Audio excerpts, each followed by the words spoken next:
Good morning. Happy Monday. Hello, hello, hello. Gia, Rachel, Linda. Hello, friends. Hello. Ooh. Hello, hello, hello. Yeah, it's been warm here. Hope everyone had a wonderful weekend. One wonderful weekend. Mm-mm. Before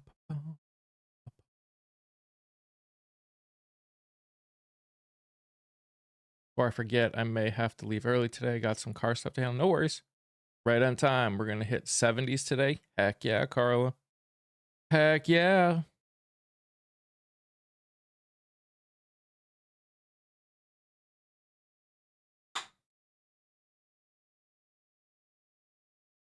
Excited for the 60s today. Nice. Nice.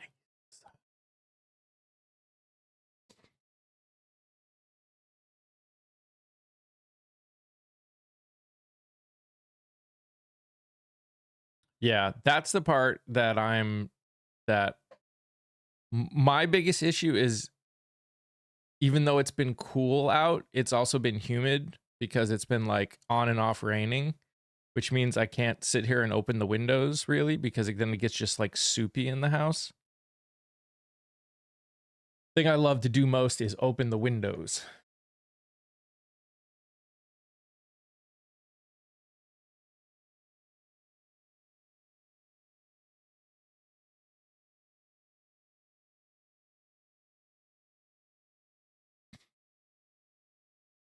So I needed to dry out a bit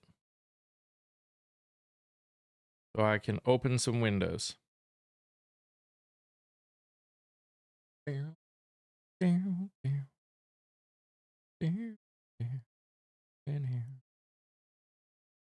Although it looks like it's cooling down again. Thursday we're going to be in the 60s as a high and the 30s as a low.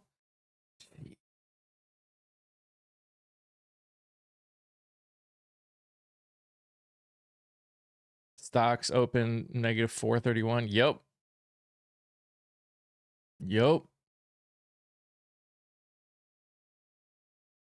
And oil prices are at 102. They actually peaked at 116, which is almost the highest, which is almost as high as it was when Russia invaded Ukraine.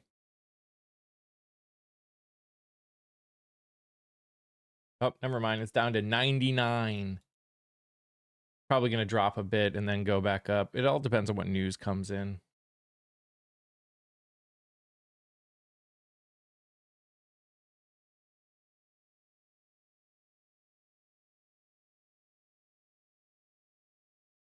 I know, but the Dow, which is now under 47K. You do have your bedroom windows open. It's feeling good. I probably will end up having to open mine because I'm going to be recording a lot and it's going to get warm in here, but I'm going to wait until it warms up a little bit. Although I probably should do it now. I don't know. What's up, Ash? I don't know. I don't know.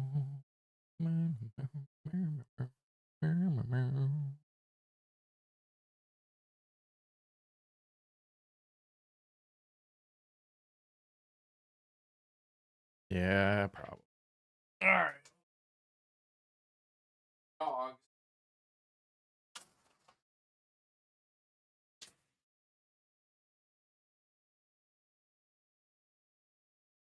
There you go. Look at that. Oh, that's what I usually do. I just didn't want to get the humidity in here, but we'll let some air in.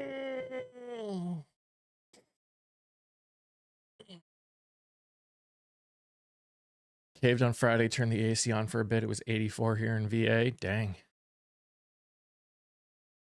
All I can say and point to my MAGA father-in-law is that gas in our area never crossed $3 under Sleepy Joe. It's now $3.09. Yeah, it's gonna go up. It's over 100 already. And it was over 100. It was over 115 earlier today.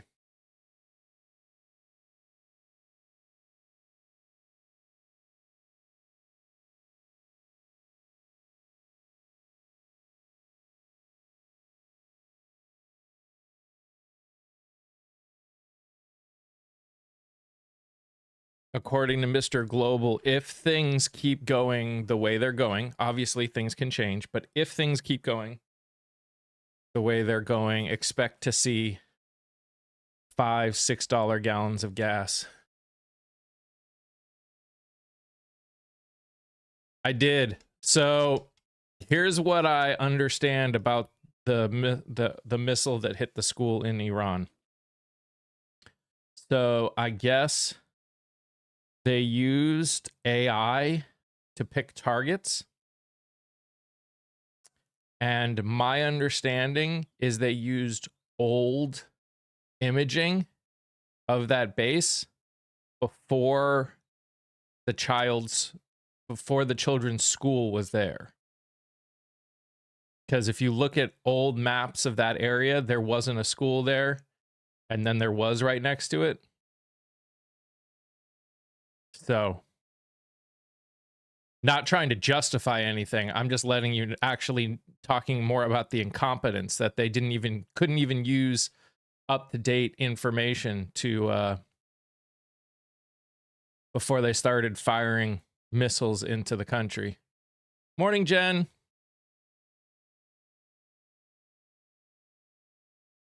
Saw 369 in Michigan on Saturday. Woo. That's crazy.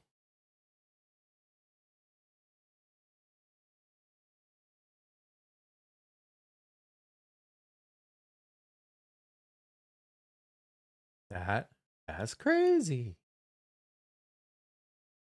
So the guy that I interviewed today, if you watched the video already, I actually took down the one I posted at 8:30 and had to repost it because I put the wrong video in. You guys will love this guy.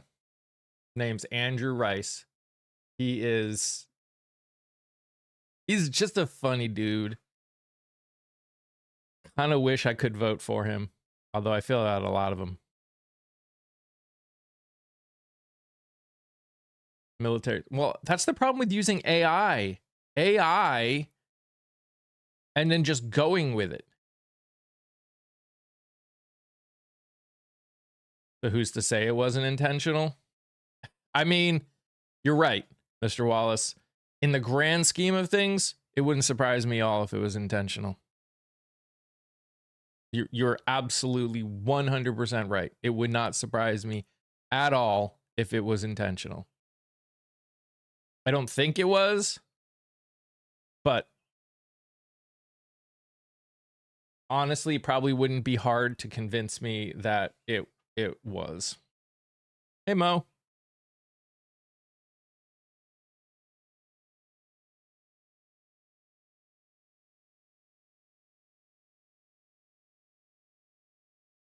I got a screenshot from T this morning in his live. There's a picture. Yeah, on its way down. Yep. Yep. It's bad. It's so bad. It's so freaking bad. Bad can't even describe how bad it all is.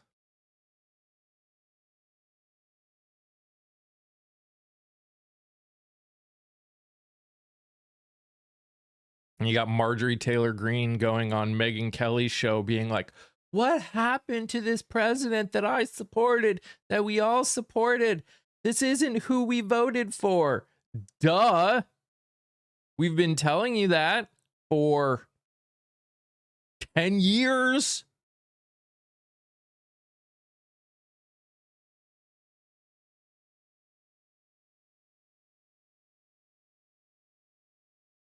Yeah, I saw that, Mr. Wallace.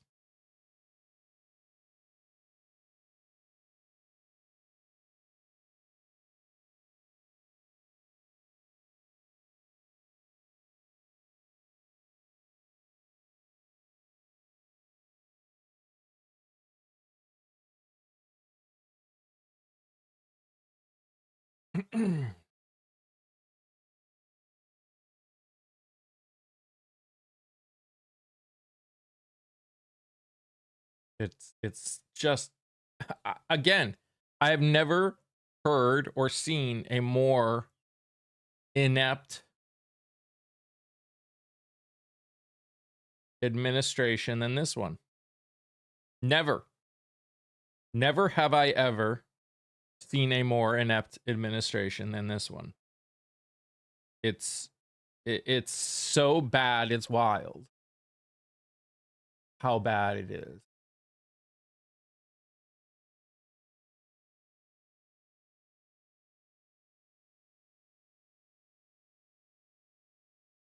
You had to go chase chickens and a turkey away.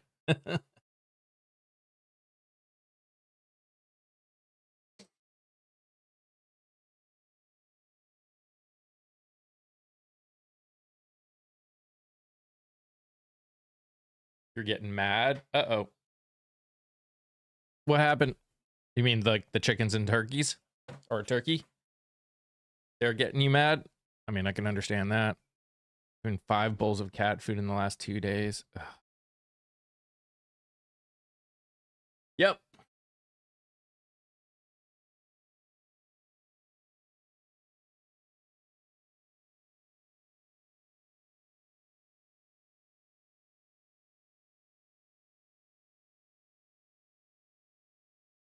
Nope. Sure ain't.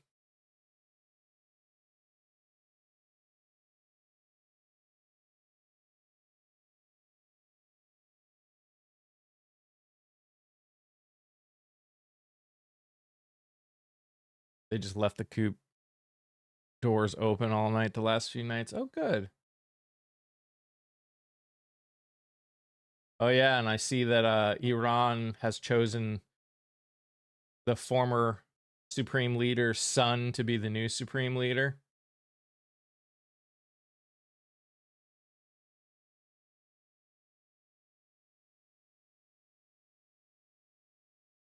Nothing like getting to work and realizing your office got flooded thanks to the storms this weekend. Oof.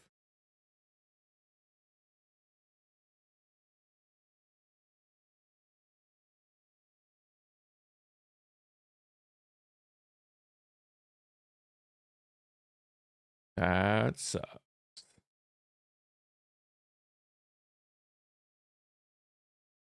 Oh, travelers encounter long waits at some airports as DHS shutdown affects security checkpoints.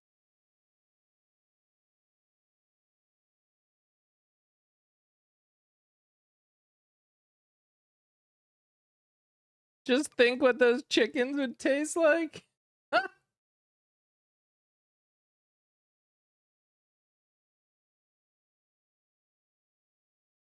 Yeah, these guys. And then Caroline Levitt with the whole the president won't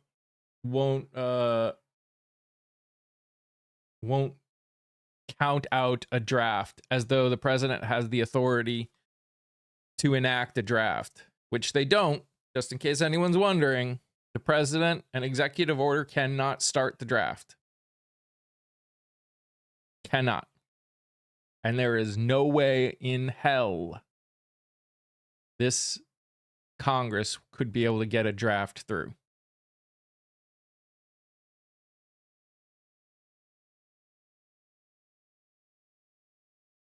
Not even a smidge.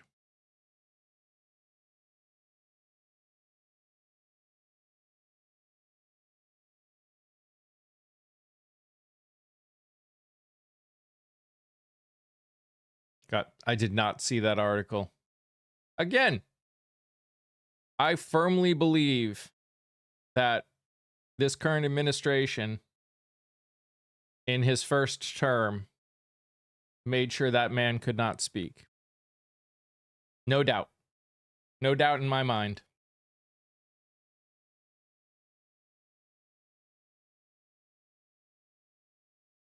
I don't I don't trust many conspiracy theories out there, but that one I believe.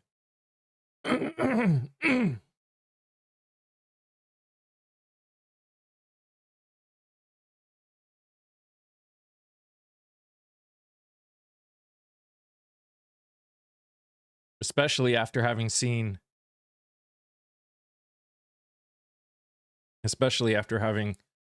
what's in what we've been able to see of the files.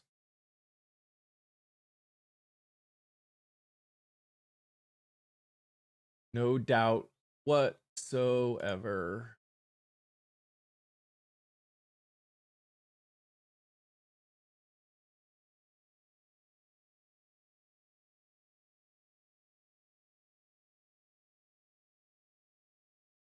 Calorico and APAC.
I saw.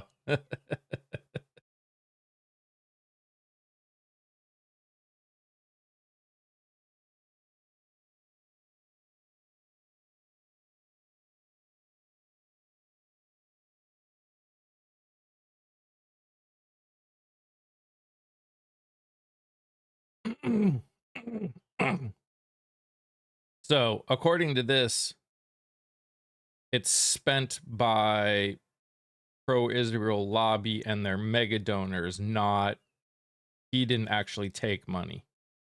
But morning, Laura.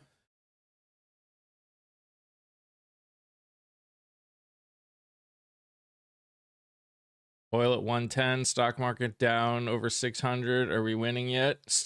Oil was at 116 for a little bit there, Scott. It was crazy.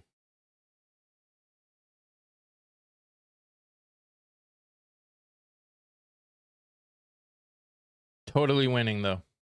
Totally winning.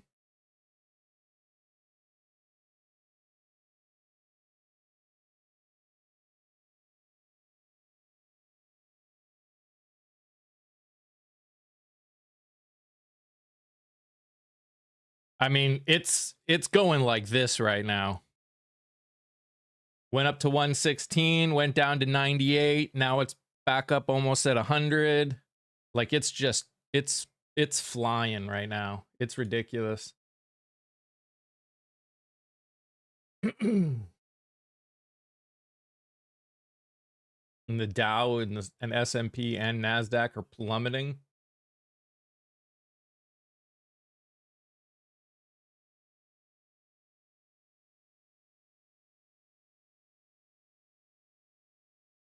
It's wild. It's wild.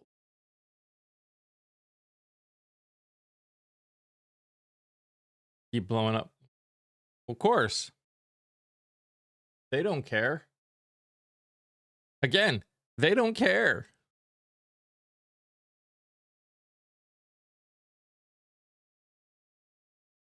We were planning for my husband to retire at 70 in April. His 401k is dumping like crazy. Yeah.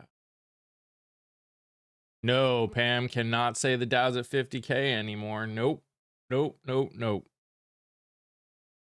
But don't worry. Prices of eggs are down. That will make up for it. Yep. 100%. 100%.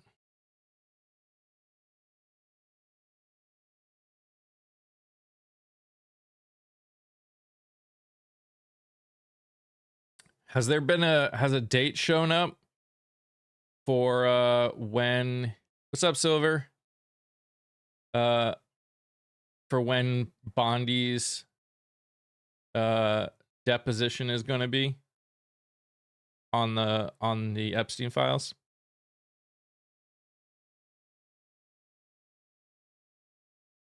Like, do we have an official date yet?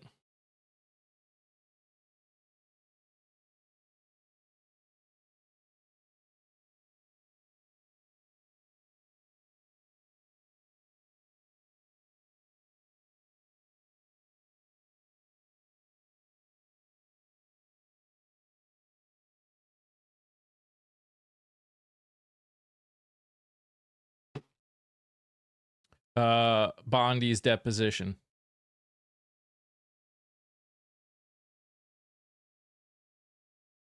She was subpoenaed by the oversight committee or whatever. Whichever committee did it. I don't know anymore.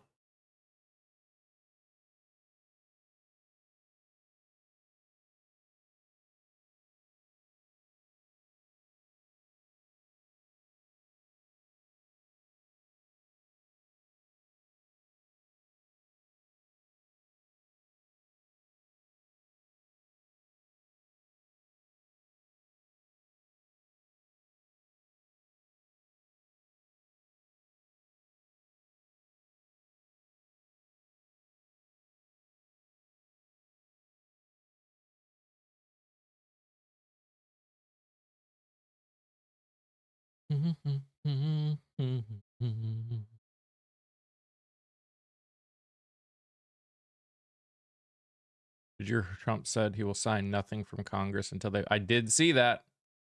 I'll believe that when I see it. If he thinks that that's going to get, if he thinks that's going to get them to get rid of the filibuster, he's lost his mind. Won't happen. That won't get him. Like, they're not signing any bills anyways. He's talking draft too. Yeah, well, he has no authority to start the draft, so.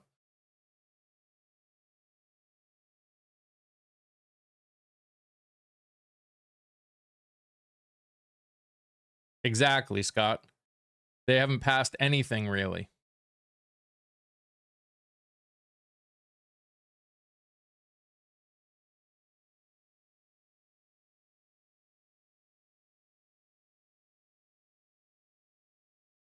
I'd like to see him cause a government shutdown right before the midterm elections because he won't sign a budget.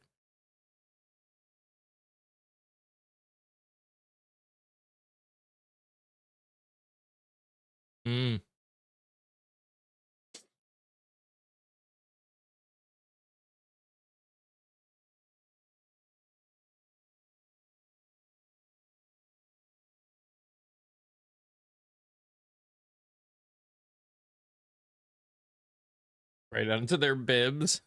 Huh?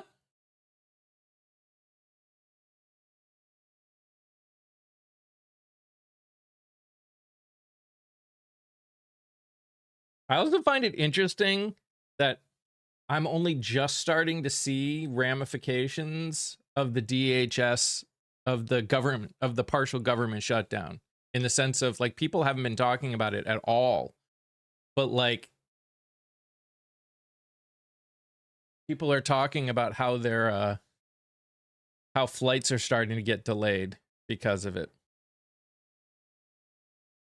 Saying oil just hit 100 again, probably. Yeah, I mean, round up. Right now it's technically at $99.65.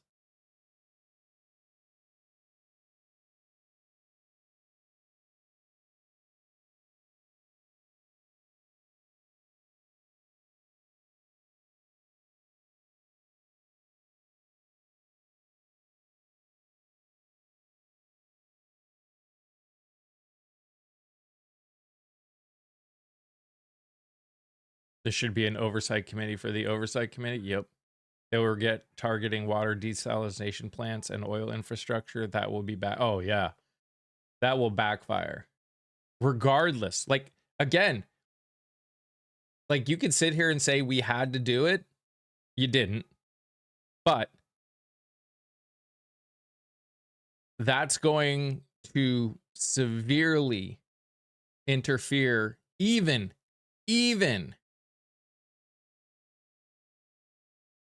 if they get something. Like, you have already damaged oil supply.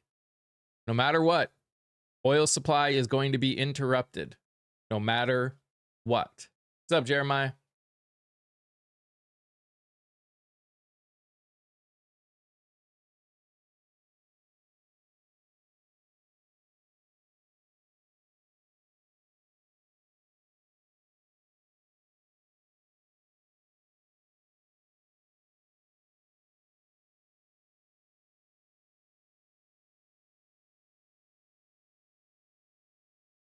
Morning, Lady Prairie.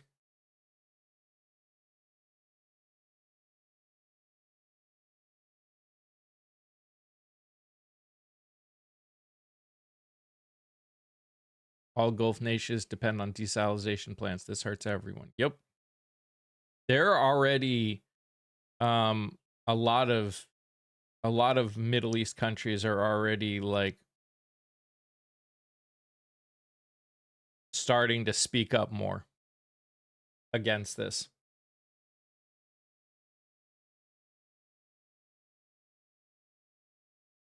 And this president keeps talking about how he's like, nothing is ever going to get us to stop except for a complete end of all potential hostilities. And it's like, and also the report that said that he's being showed some made up poll that says that 90% of the country agrees with what he's doing. If that's true, this administration should all be impeached.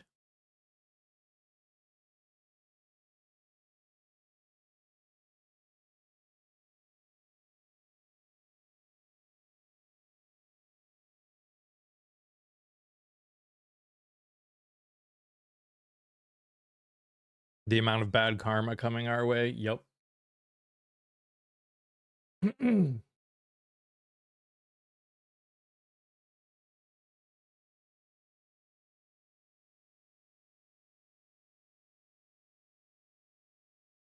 Tucker's the only one that said that? Okay.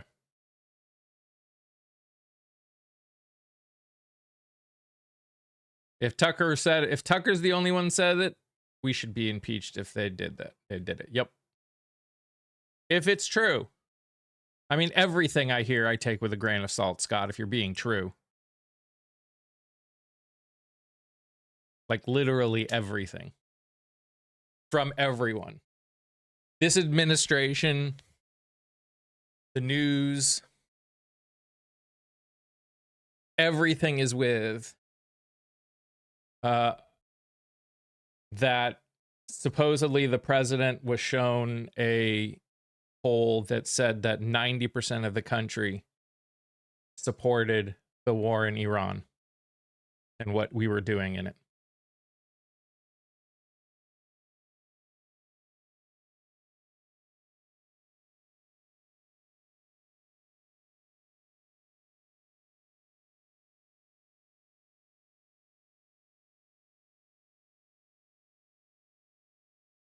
Well, I mean, we know he's being fed the results of the war.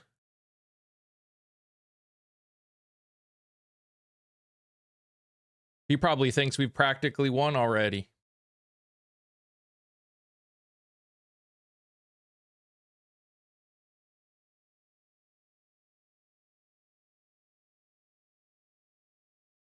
Like, he's literally creating a country of 90 million people that are going to hate us even more. Like, I mean, you can't make this shit up. I mean,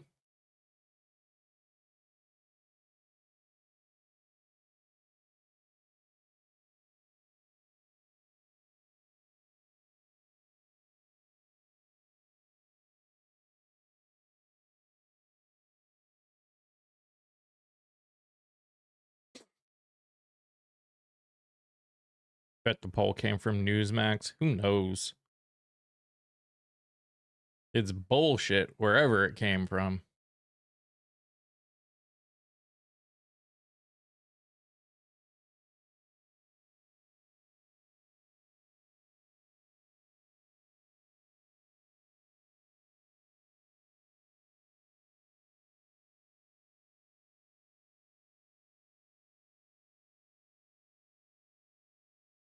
Big difference between tactical success and strategic success. And we're all assuming that's even strategic success. I mean, yeah, we're destroying stuff, but if there's one thing that we've learned from every time that we have done these kind of things in every freaking Middle East country in the Middle East, we've never had success. We've never done as well as we've said we've done. Ever. Like,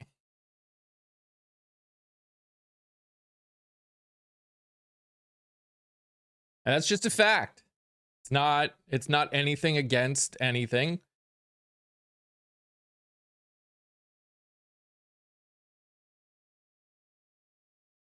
We have literally never succeeded or helped in any way, shape, or form over there.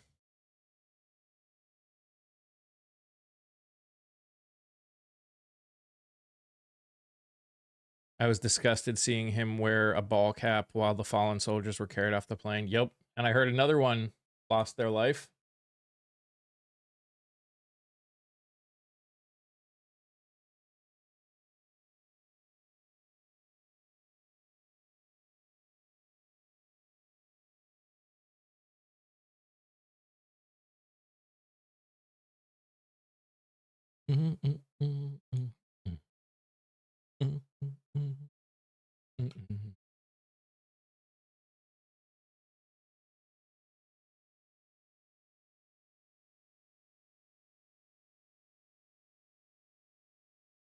Oh, Lindsey Graham is literally losing it. Like, as much as I hate this administration, Lindsey Graham is losing his mind. Like, I don't know what that man is on right now, but he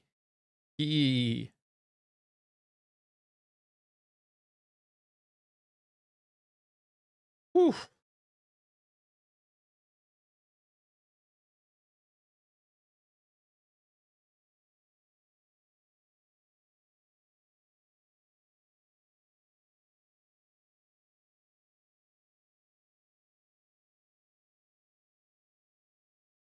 Barely any lag time? Heck yeah. Think it's distraction. Nah. Maybe they think it is, but I don't think it is. I mean, if they're trying, it's not working. But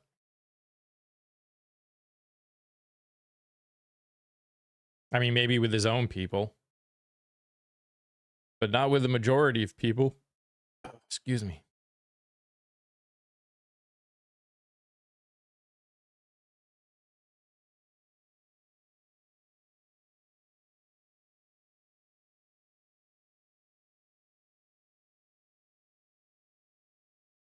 Are we in a proxy war with Russia at this point? I don't think so. I don't think so. Yeah, I mean, it definitely could be. It definitely could be. Hey, Flamingo. Definitely could be $5 by midweek. I don't think it'll jump up that far, but maybe. I mean, again, things change moment to moment.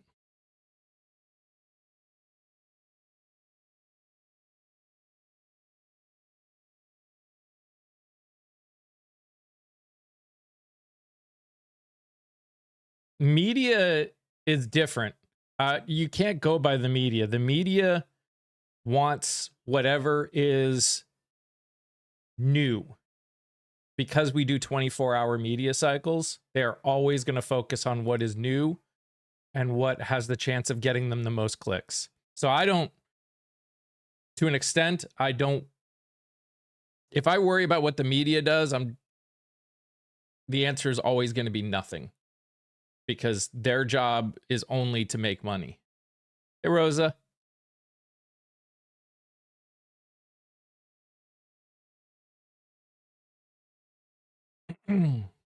Oh, Kia, absolutely. I think there's a lot of people that have stuff on him. 100%.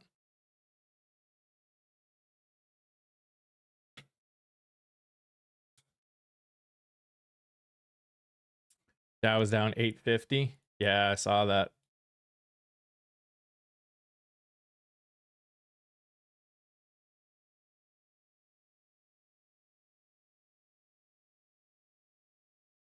Yep. Yeah.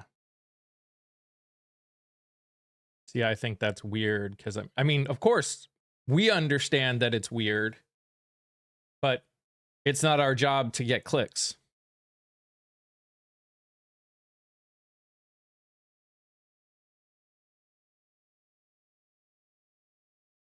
You all right there, dude?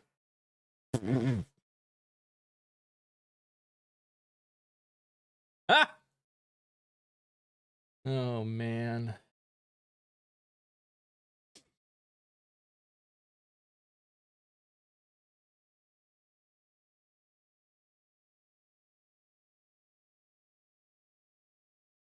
Morning, Tanya.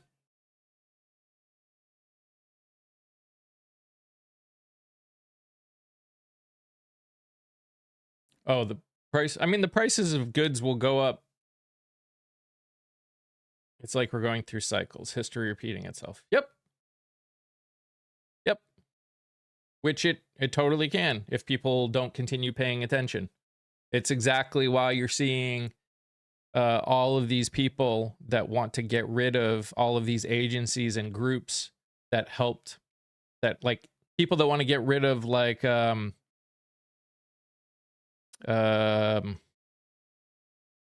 what is it, the safety one, why am I blanking on it, the workplace safety,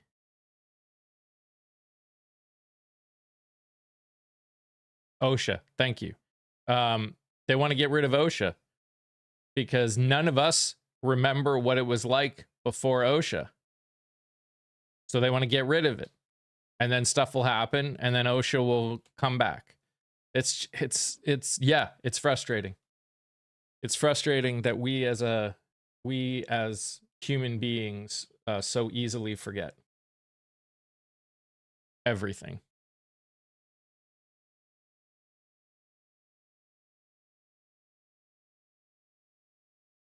You don't trust how they make sense now. It's what happens when you're not running for office, Carla. If anything, what it shows you is what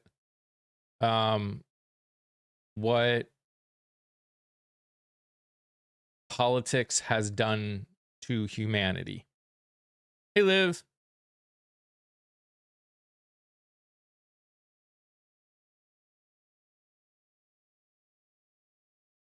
They will literally ignore, they will follow the worst of the worst in order to stay in office. What was my takeaway on gas prices 2 weeks ago? What about gas prices 2 weeks ago?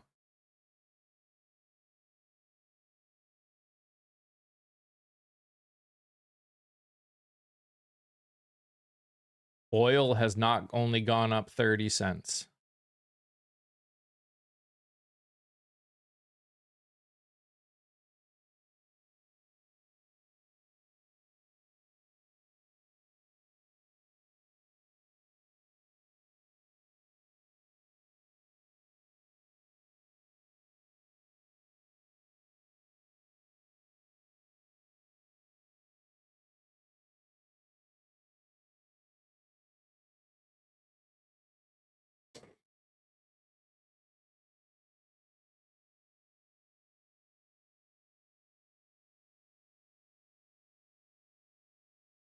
No one pays $3.49 for a barrel of oil.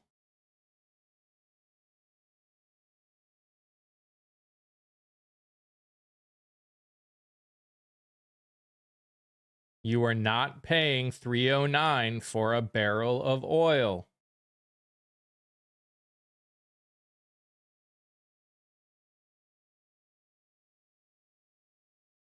What does this say?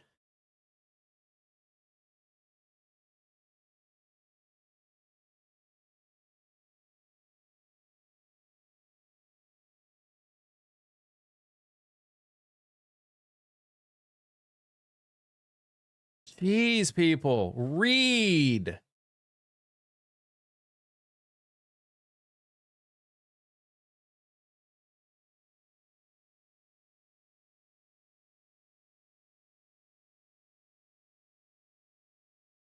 It's the $150 a barrel, could be.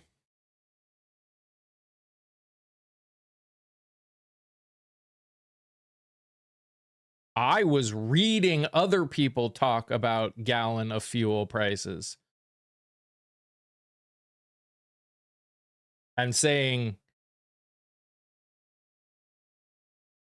that that's not, people were saying that the prices of oil haven't skyrocketed because they've only gone up 30 cents.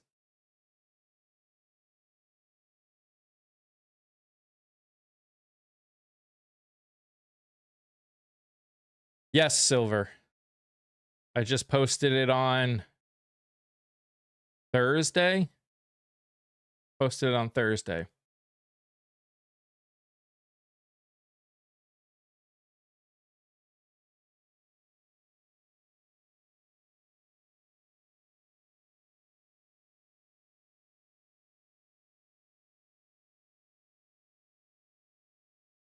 No one's going to go into Venezuela and start drilling oil on oil skyrocketing because of a war.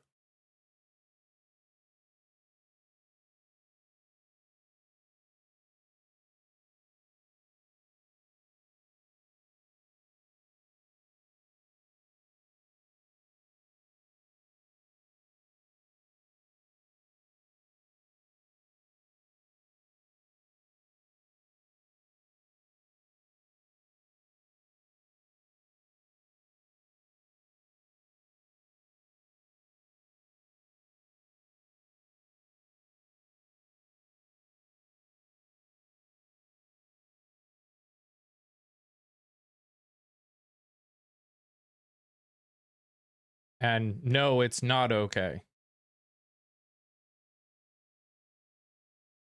Not okay in any way, shape, or form.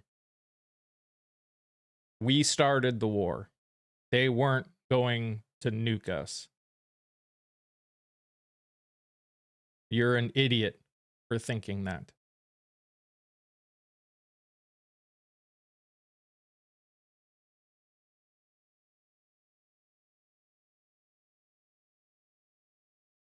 Hey, Midnight Rainbow, how are things in Victoria, Texas?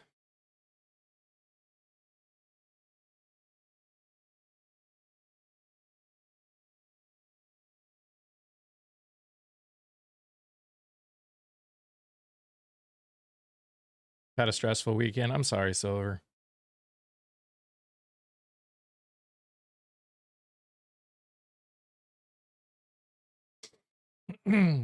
But yeah, remember, if you're in Mississippi, you got primaries tomorrow. And if you're in I can't remember what district he is.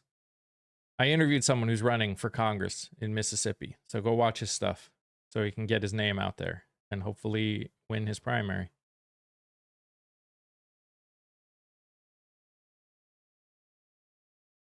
Guys, if you wouldn't mind doing this, helping a brother out.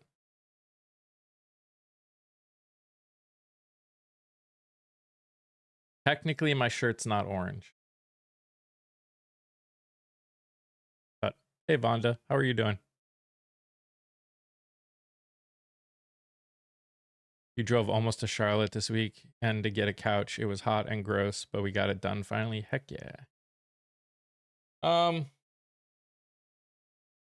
I mean, technically, it's a red, the form of red. It looks orange. I mean, that's totally possible. Screens change things, cameras change things.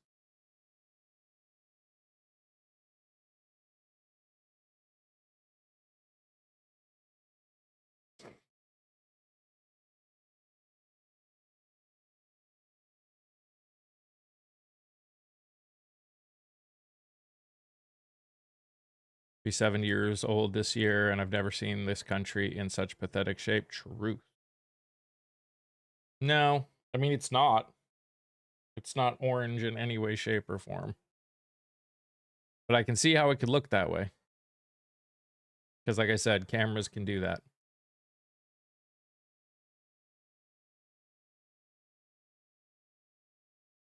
Correct, Dash. Evan Turnage. This might be off topic, but did you see the phone news getting caught showing an old dignified transfer with Trump not wearing a hat instead of the one for the Iran troops to make him look good? I didn't see that, but it doesn't surprise me. We own the oil. No, we don't. Where's my tariff check? It's probably hanging out with mine, Warner. I'm sure we will get them at the same time.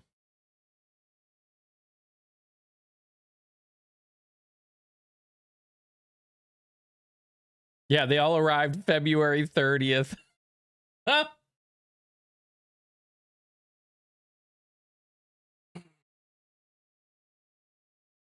Canada does. We will go get it. Yeah, no.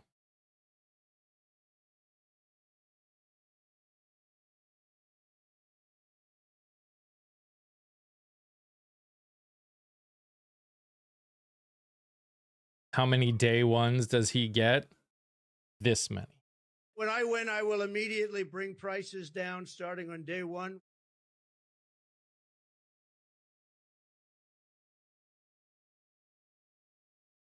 You too, Connie.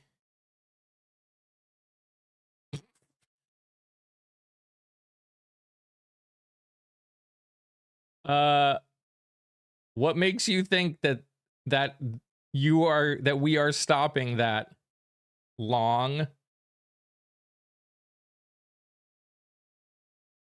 Because we aren't. The fact that you think we are stopping anything. How many dogs barking? So many. There's like 10 little like chihuahuas over there. Hey, Eleanor. What happened to Greenland? I don't know. Greenland has changed to Cuba now, I guess. Community people can come up if they want.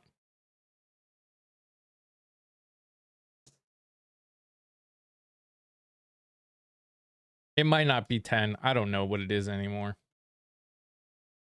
They're loud. That's all I know. Good morning. Morning.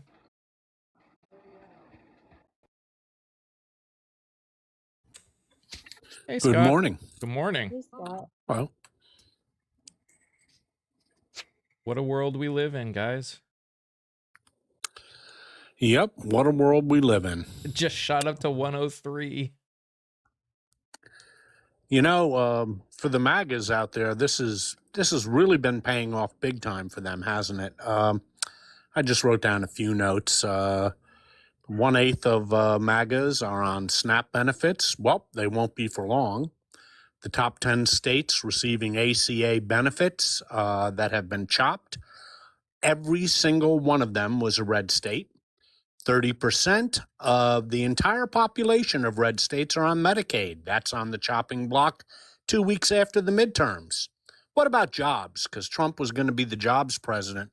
Well, in his last year in office, Joe Biden produced 2.23 million jobs.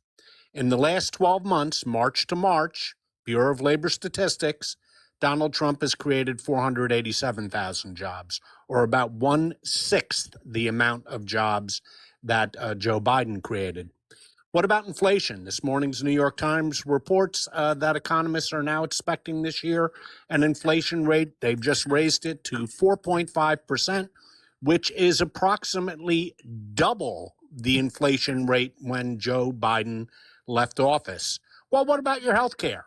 Let's say you have employer-based health care. Congratulations. It went up, according to the Kaiser Family Foundation, 26% this year.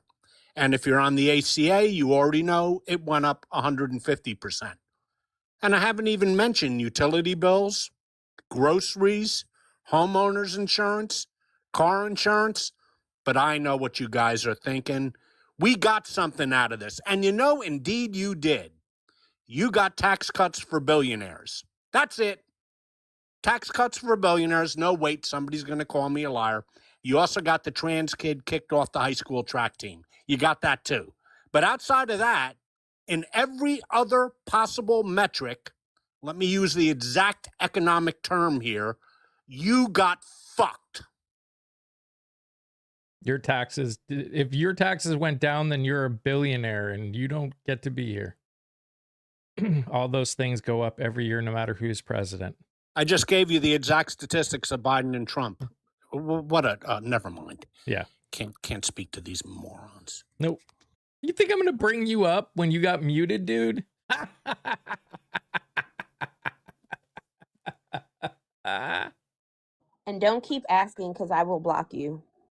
I just told you no once. No means no, regardless of what the situation is. Respect the boundaries, bro. Don't request. You can try you again only tomorrow. got muted.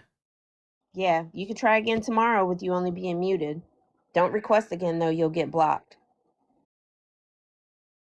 Sorry, Scott. Go ahead. Oh, no. I did mention groceries, Vonda, but yeah. They were supposed to go down on day one. Have they gone down? Not at my supermarket. Nope. Again, 4.5%. This morning's New York Times lead article. Go ahead and read it. Expected inflation rate. It's been adjusted, which is double what it was in Joe Biden's when he left office. Double. Jobs. Trump has produced 1/6 the amount of jobs in the last year compared to Joe Biden's last year. 1/6. Yeah, you guys really batted 1,000 with this one, huh? And who'd have thunk it? I mean, he did such a great job in his first term. The pandemic, foreign policy, whatever that was. 1.2 million Americans unalived. UV lights up your butt, drink bleach. Yeah, we had an incompetent president who now we reelected him, put him back in there. He's even more incompetent now. And he got a cabinet that is just as incompetent as he is. And who'd have thunk it? Everything turns to shit.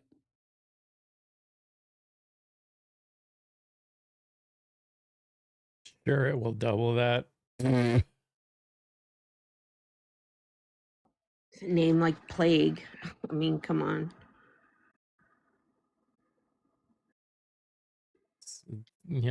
Those 7 servicemen who lost their lives, I'm sure them and their families are so ecstatic at this, what's going on right now.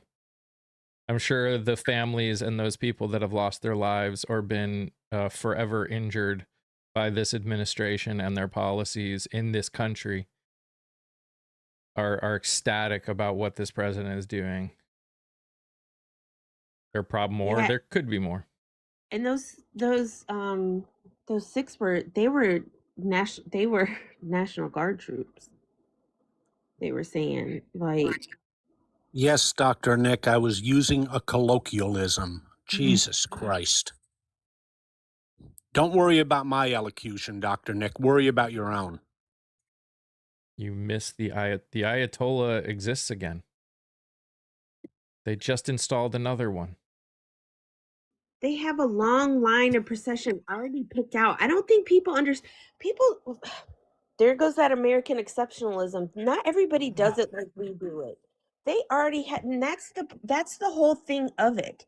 Is for some reason, we think we're just so big bad and everybody else is just going to bow down and do whatever the fuck we say, however we say it. And I don't think people don't understand. We've only been a country 250 years. Those people have been living there for thousands of fucking years. You don't think that they don't know how to defend themselves in other ways without having to use $30 million fucking things dropping out of the sky? Do you really not think that?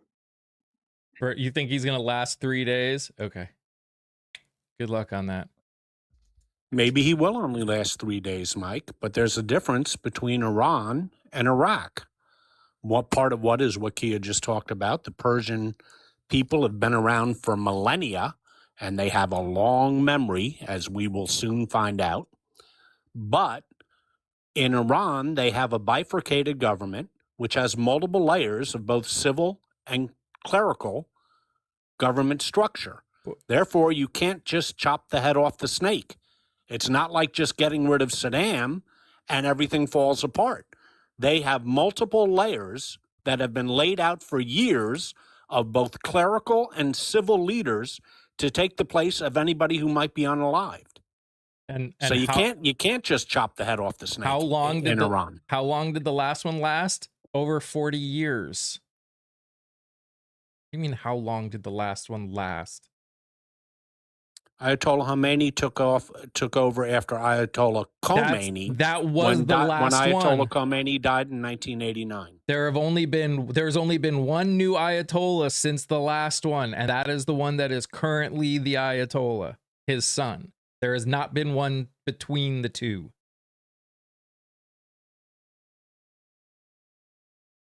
Khomeini took office in 1989, 10 years after the revolution. The first Ayatollah was Khomeini with a K, and he was in power for 10 years until he passed away of natural causes.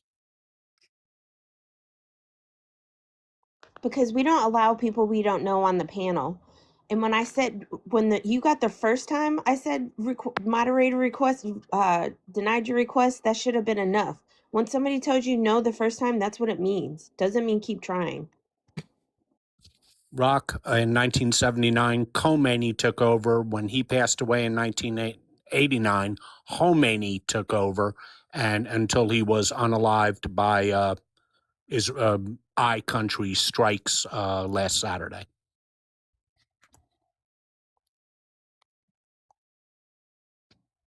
Yeah, like I don't think you have to it frustrates the shit out of me because you hear people that they have no clue how shit works here. The caucasity and audacity and just the Americanacity to fucking think that you know how shit runs in another country just totally just. You give it today? All right. Good luck on that. It's crazy. Again, even if we do unalive the new Ayatollah, who's been in office for correctly a day, they already have somebody behind him to take their place. They have multiple redundancy in the Iranian regime. It is the exact opposite of Iraq. In Iraq, you take the head off the snake, Saddam, and the government is in chaos. Not so with Iran. Mm-hmm.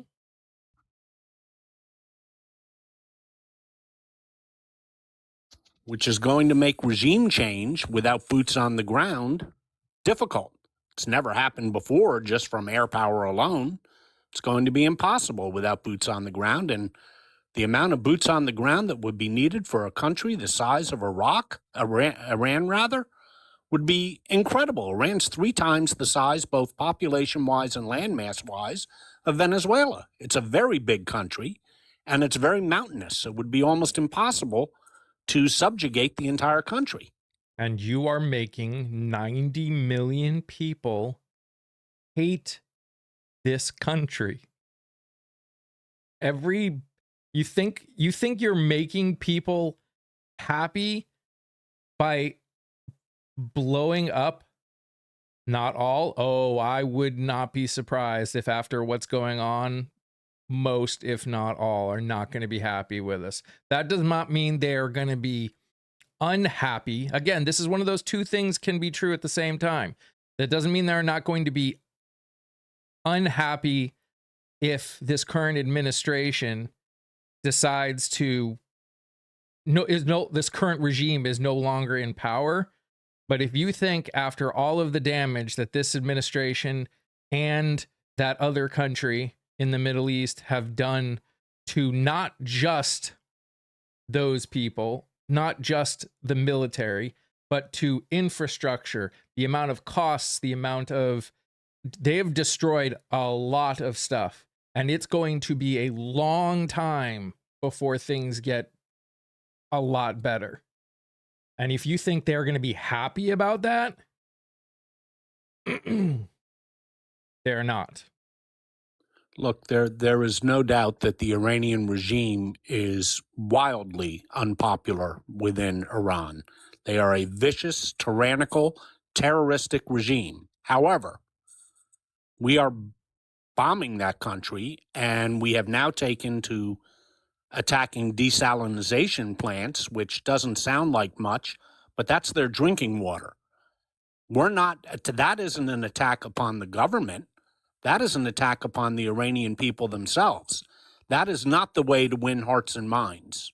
Only one That is a country terrible, used- terrible mistake that is going to come back and haunt us. Yep. We are also attacking their oil infrastructure, and they are already paying too much for oil in Iran. Again, that's attacking the people, not the government. And that's another really bad mistake. It's one thing to go after nuclear sites and ballistic missile sites. That's one thing. The people aren't going to hate you for doing that. They are going to hate when you take away their nation that lives on oil, you take away their livelihoods, and you take away literally the thing they need for life itself, which is water. Yep. That's insane what we're doing. And it's not only and I agree with that one comment. Yes, I get that. And there's definitely, like Mike said, there's more than one thing is true at the same time. Not everybody was happy, but there were a lot that were. However, that all being said, it's not just going to be the people in Iran. It's not just the people in Iran that are being targeted. It's a lot of people in that whole area of the country, of the world, that are being affected, all and in the entire world. But the thing is and like what Mr's saying, and that's what my immediately first thought was, like, how do you think it's going to make those people feel when they actually see the screenshot of that tomahawk that dropped out of the sky and unalived all those girls, little children who had absolutely nothing to do with any of this bullshit? It's so much deeper than just the casualties of the people who are unalived by the physical aspects of war. It is the decades of feeling, and rightfully so, of here goes the Americans again, trying to put their nose in everywhere and unaliving innocent people. And it's like, it's so frustrating because, like, and it's not just people that live over there. Do they not understand we have people that have family that live here? Not saying that all of them, it's going to make them do stuff. I don't agree. I don't agree with that. But it's going to make people upset and pissed off. And it's just causing so much more of a bigger issue than what it is. We should let them control the strait, just like we should be allowed to control our territorial waters. Again, stop with this bullshit of, oh, we are powerful, so we should be able to get whatever we want.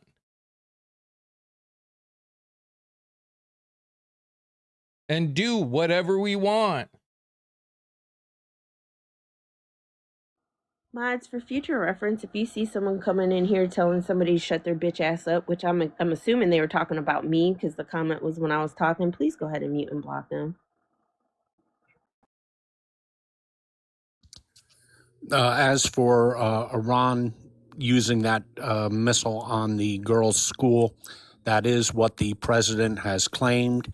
However, there is independent evidence that it was a precision-guided munition, which the Iranians do not have. And most likely, it was a tomahawk that was used. And there's only one nation that has tomahawks, and that's us. So while we don't know for sure, and there is an investigation going on, it most likely was not an Iranian piece of ordnance that landed on that school. I pray and hope that it was, but it doesn't look that that's the case. There is no reason for this. None. Actually, there's so little reason for this that they keep making up different reasons every time we ask them. There is no reason for this.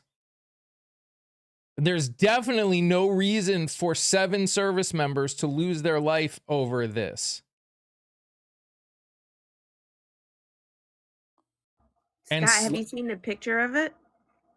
Yeah, it resembles a Tomahawk ordinance. Again, I'm willing to wait until it's official, but I mean, we already know what happened. Look, one of the things that has bothered me about this from the beginning, and I've been quite clear in my own opinion that I have no sympathy for that terrorist, murderous regime in Tehran. None. But one thing that bothers me is that on December 7th, 1941, while we were with negotiations with Japan, they attacked Pearl Harbor. And that justifiably infuriated the American people. Well, we were in the middle of negotiations with the Iranians when we launched an attack. And that's not the way a great power should act. You know, if the negotiations fail, you go to plan B. But we were still in negotiations. We gave no heads up to our NATO allies. We gave no heads up. We gave ours heads up to only the Gang of 8 in Congress, which are the Intelligence Committee heads. We only gave them hours of advance notice. That's not the way you take a nation to war, especially the United States. That's not the way a democracy goes to war. It's a sneak attack. That's not the way a democracy goes to war.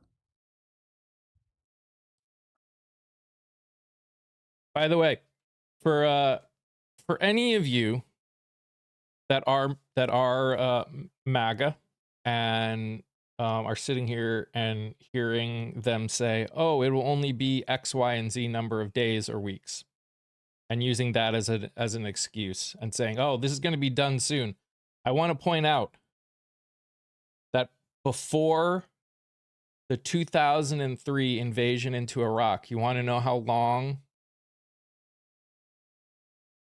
they said that we would be in there for? No longer than 5 months. We would be in there no longer than 5 months. Well, 5 months turned into what? Thanks to... Grow up, Christopher! You piece of shit. My God. Sitting here trying to have a conversation.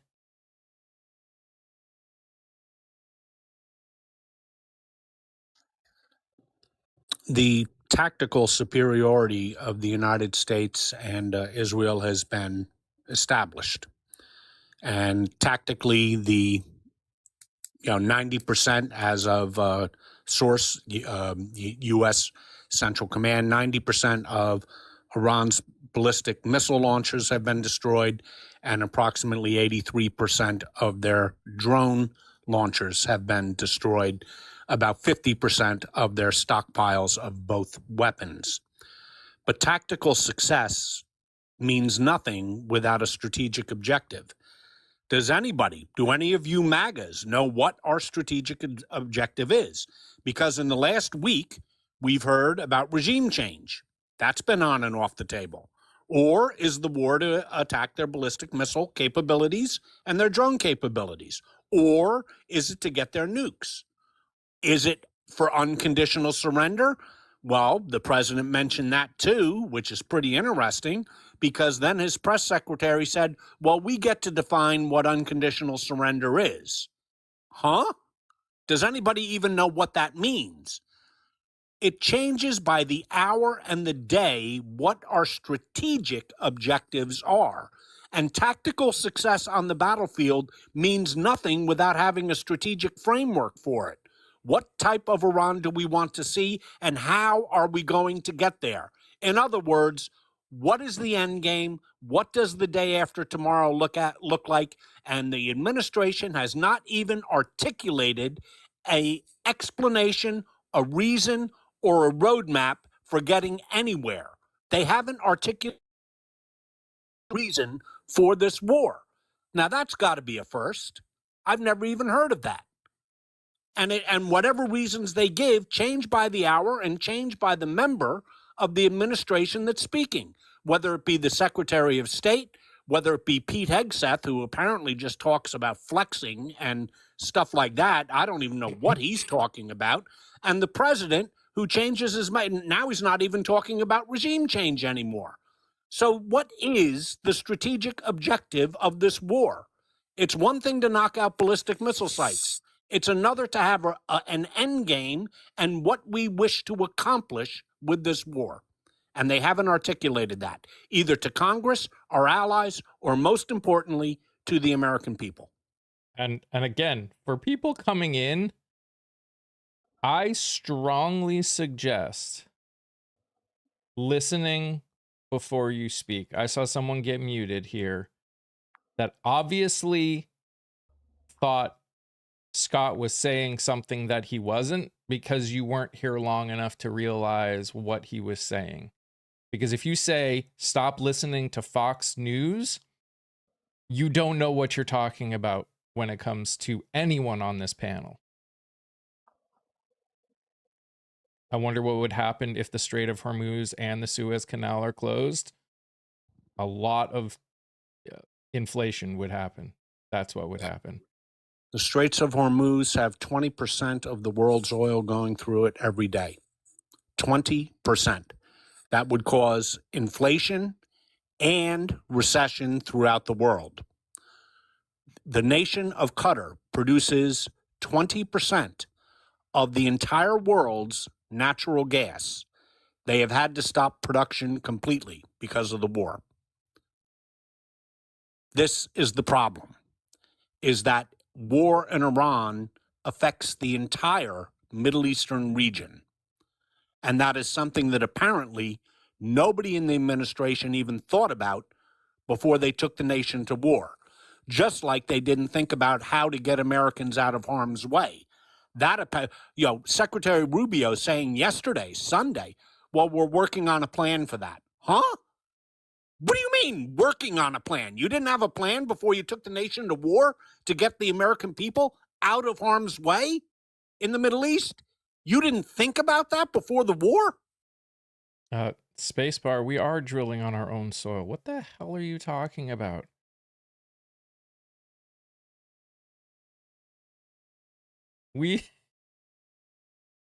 Up until probably just recently, we have produced more oil in this country than ever before.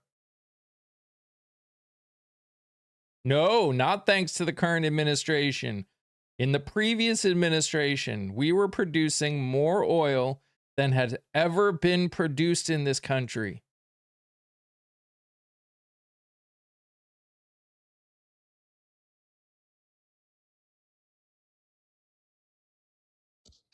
The United States in the last year and the year before that, under President Biden, produced the most oil in the world, the most oil that the United States has ever produced, and the most oil that any nation in the history of Earth has ever produced, right here in the United States.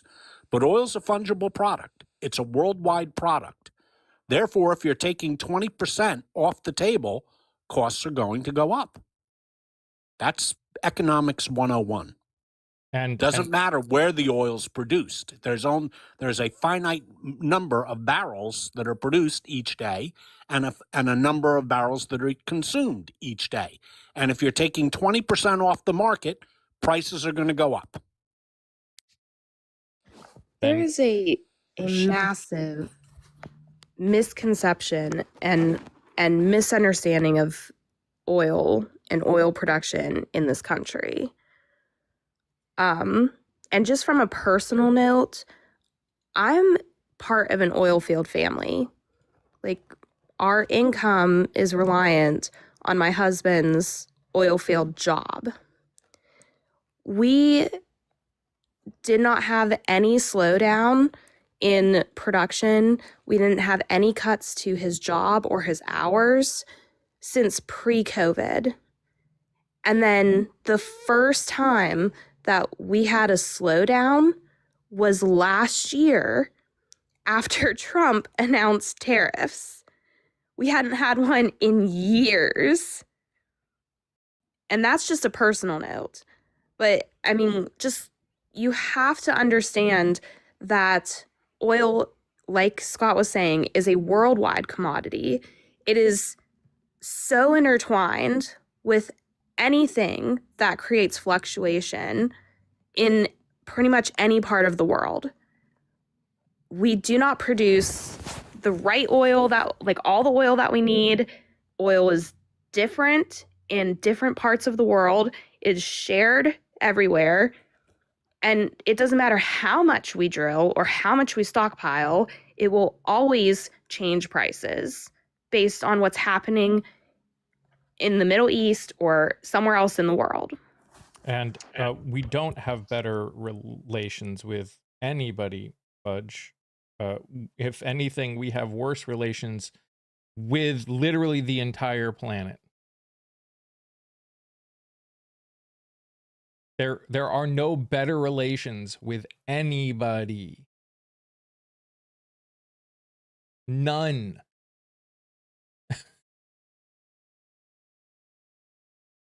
And contrary to what a few people were saying earlier in the chat, I'm only paying 30 cents more a gallon. As of Saturday, which is the last time I looked before, that's when the price a barrel of oil was going for $90 a barrel. It's more now. When it was at 90, the average cost per gallon in the United States had risen 47 cents, and my source is AAA. They're the ones who do those statistics. You all know what AAA is. It was up 47 cents. Obviously, that is now going to go significantly higher than 47 cents since a barrel of oil has gone from 90 to 100 or whatever it's trading at now. It was up to 110. I don't know what it is at this very minute, but it has risen since those numbers were released. And Fudge, why would you think we have better relations with Germany?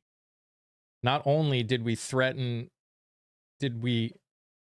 put tariffs on the EU, then create a deal, and then threaten tariffs on the EU for what we said about because they didn't support us in Greenland, but they're spending what? How much? Like $1 trillion on updating their own military because they don't trust our government to actually keep them safe anymore? To keep anybody safe anymore? No, we do not have better relations with Germany. That's not, oh, it absolutely is why. They talked about it when they signed it.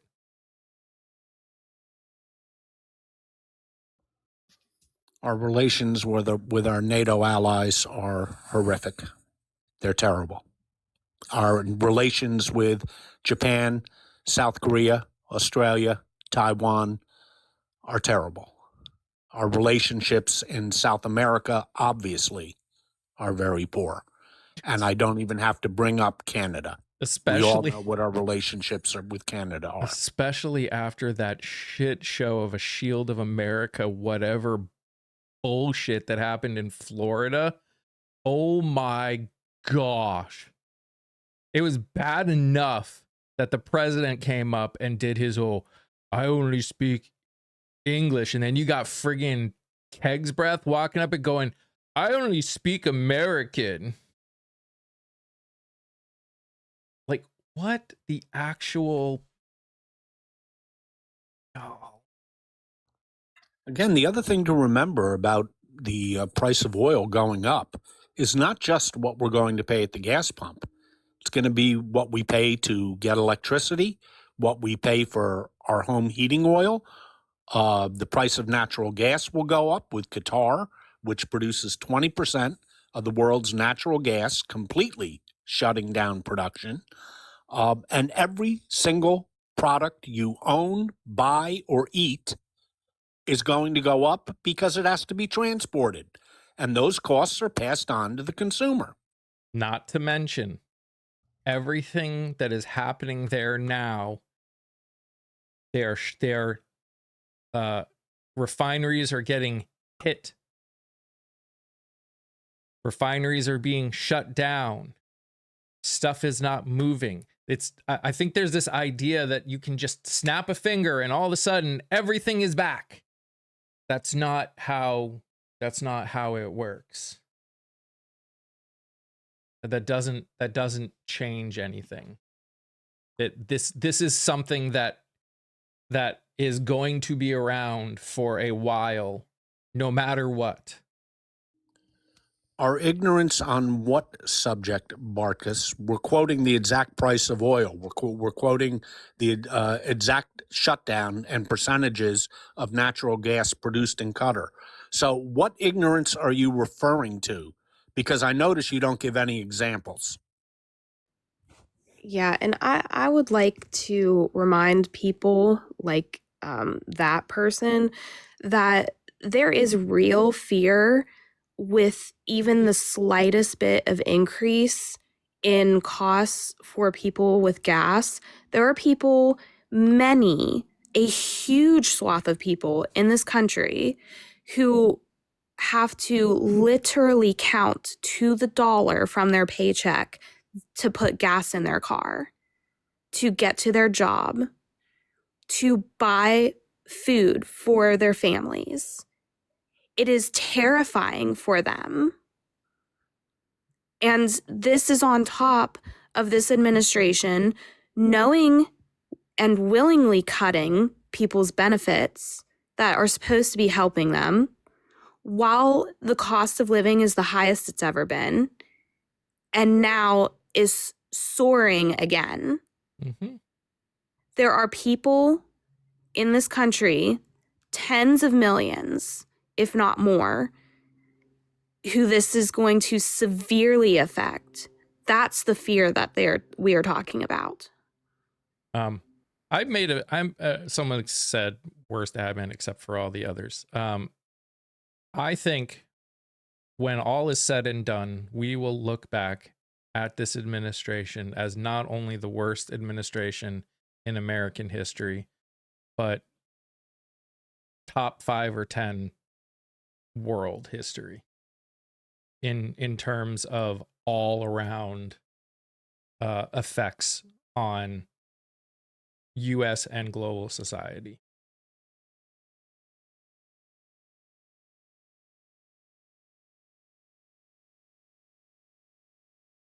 Now, again, I said it in my video. I'm willing to be wrong. I'm willing to be proven wrong on it, and it's going to be hard to prove wrong because we still got 3 more years of this crap, but that where they can destroy more. But after 1 year, this is definitely the worst in American history.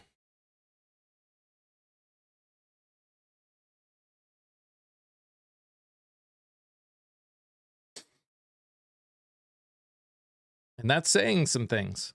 We've had some pretty bad administrations. Were you upset when gas was $5? Yeah.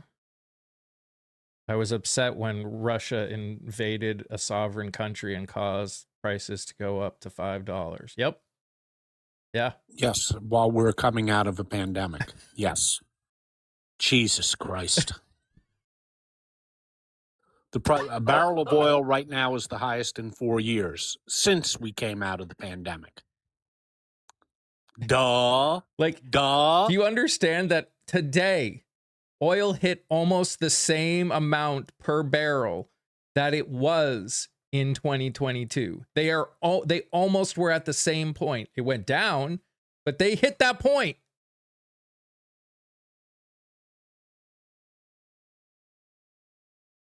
Jeez, people.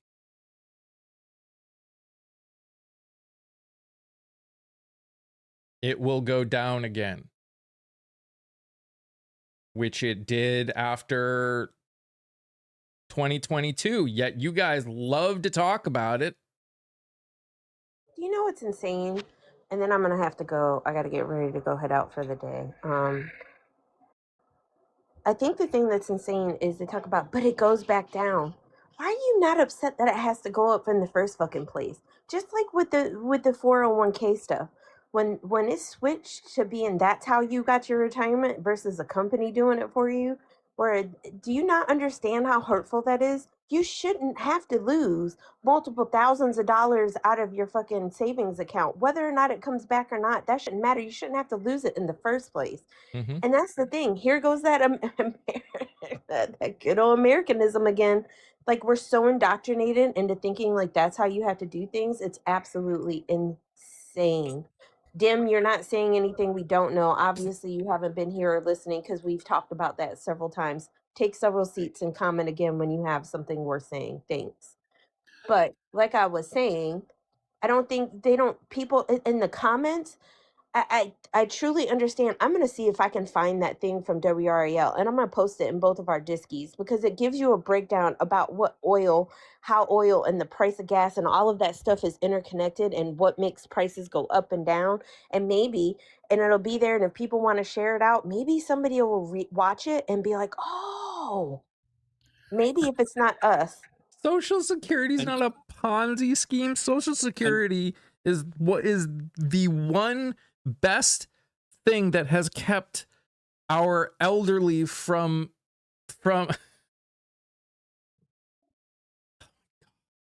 there's never been a better thing in this country than Social Security. You know, Kia, you said, why do they complain? They always say it's going to go down. These same people who are now saying it's going to go down were complaining and squealing like stuck pigs when it went up coming out of the pandemic. Oh, they were so quick to blame Joe Biden for that, who had nothing to do with it. We're coming out of a pandemic and Russia invaded Ukraine. But they didn't care about that. They didn't say then it's going to come back down, which it did. They didn't say that then. So now they're saying, oh, don't worry, it'll come back down. Yeah. And for those of you that are like, they're cutting it by 23%. Yeah, because they never raised the cutoff point for taking money out for Social Security. You've put 640K in with zero returns. Bullshit.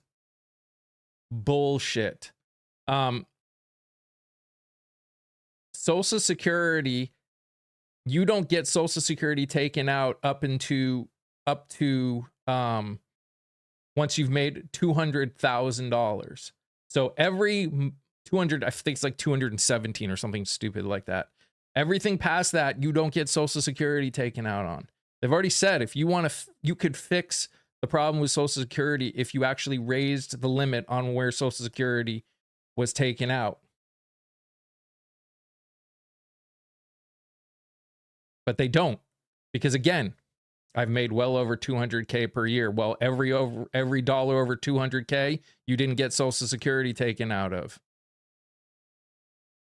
because that's how our tax system works. All right, see you, books.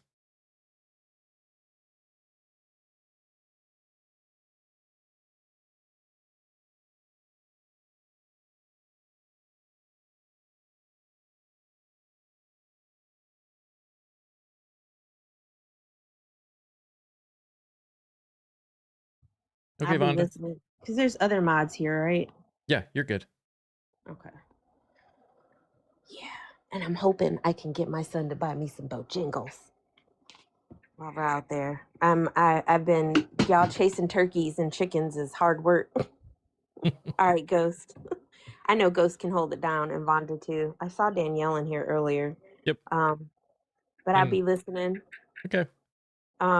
Scott, keep giving them hell. And yes, this is I'm very spicy. You guys see a very tapered side of myself. So when you hear me get very passionate, know that I have just let the other beast out. Okay, I keep her locked up for a reason, but sometimes things just I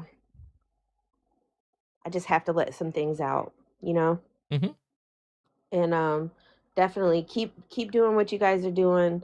Scott, keep giving them hell. I love it. I hope I get to hear Vietnam at least once. And I hope everybody has an amazing day. Remember, be safe. And if you're not going to be good at it at least. Sounds good to me. Bye-bye. Have a good one.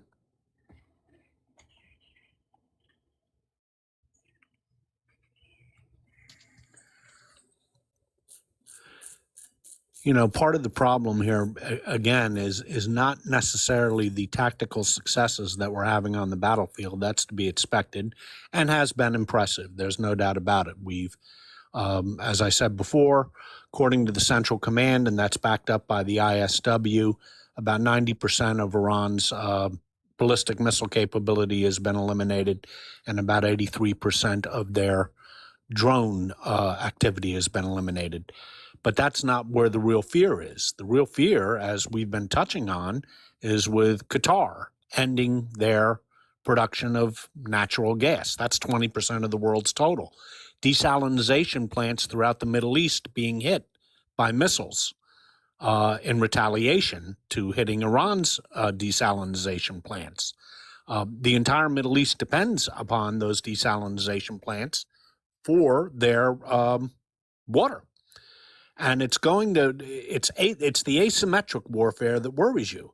It's trade, it's finance, it's travel, and most importantly, as we're seeing with the Straits of Hormuz effectively shut down, and with Qatar cutting their production of natural gas, energy, and energy affects everything in the world.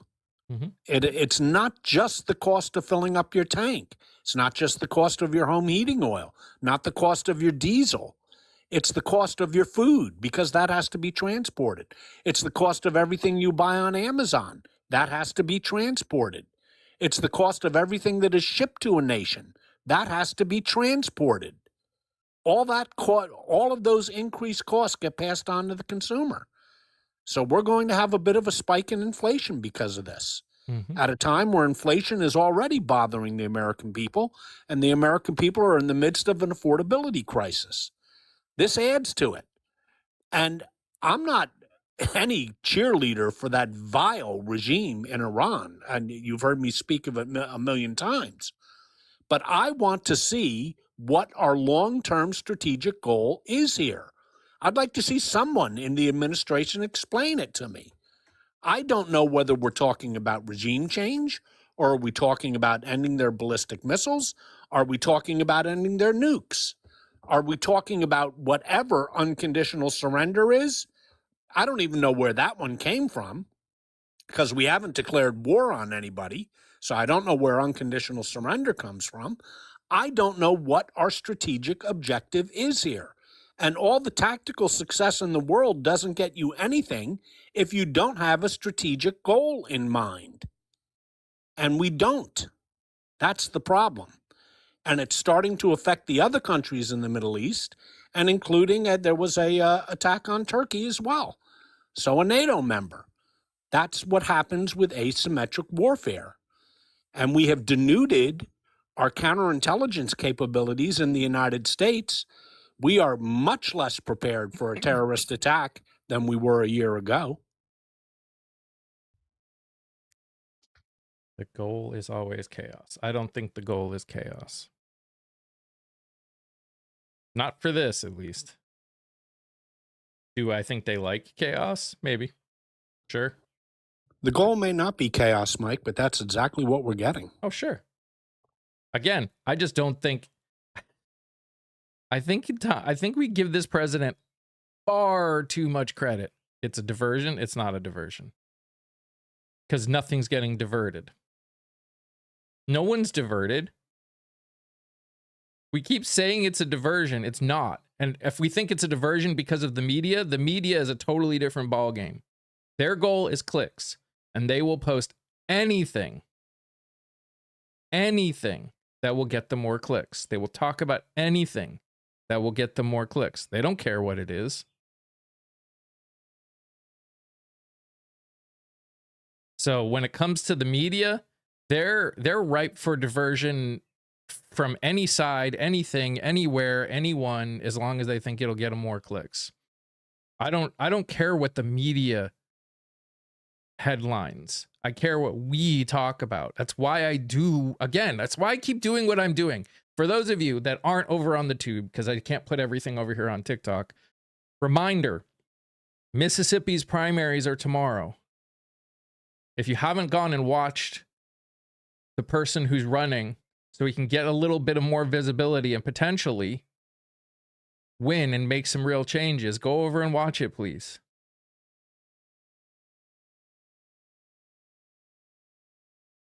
My teen asked if we're going, yes, it is very unlikely that anything kinetic will happen here.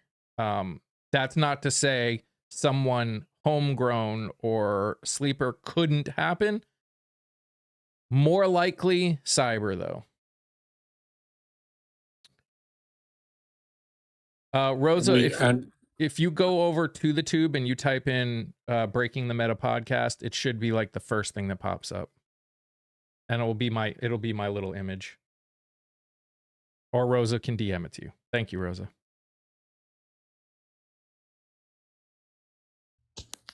And our cyber capabilities are not what they were before because we got rid of a lot of people in our cyber command. It's the FBI pretty much decimated their counterterrorism task force to work on ICE related matters. It's insanity what we have done. Most of the nation's experts on Iran are now gone from the government, a majority of them. We already fired most of this National Security Council when Trump took office, and we never replaced them. The experts in the State Department have been largely driven out of office. The counter in the Justice Department has been demobilized. For what reason? I don't know. They were demobilized. I'm not saying we're blind. We still have tremendous capabilities in the United States, but we are more blind than we were a year ago. They're already here. We don't know they're already here. I know there are people that say that they probably are, and it wouldn't surprise me, but we've got to stop being so confident on everything. I'm just...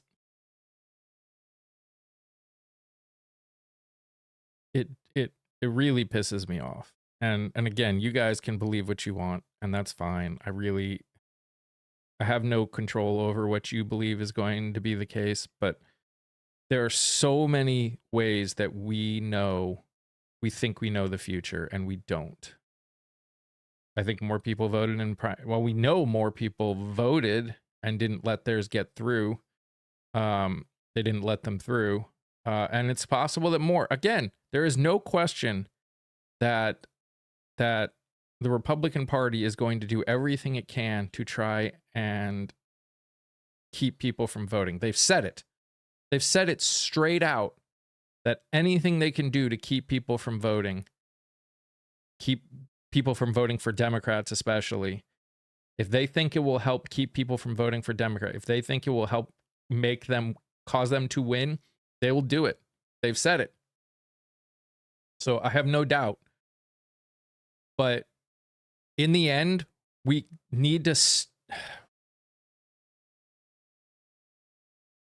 There's just part of me that just keeps saying, why are we focusing on that kind of stuff? And again, not true. Oh no, it absolutely is true. They've said it. The head of the DNC in Texas literally said, man, Democrats struggled because of the way we did things in Dallas County. We should do that everywhere. You mean the RNC? RNC, yes, sorry, RNC. The head of the RNC in Texas literally on camera in an interview said, oh, this worked so well in making problems because we're not required to work with the DNC on anything. So I think we should do that in more places. Evidence suggests there may be a high probability. And you know what? I hope every government is spending some of their time watching out for that. But that changes nothing for us. That's the point. like we talk about diversion. Worrying about sleeper cells in the United States is a diversion. A diversion that neither you nor me nor anyone watching right now has any control over.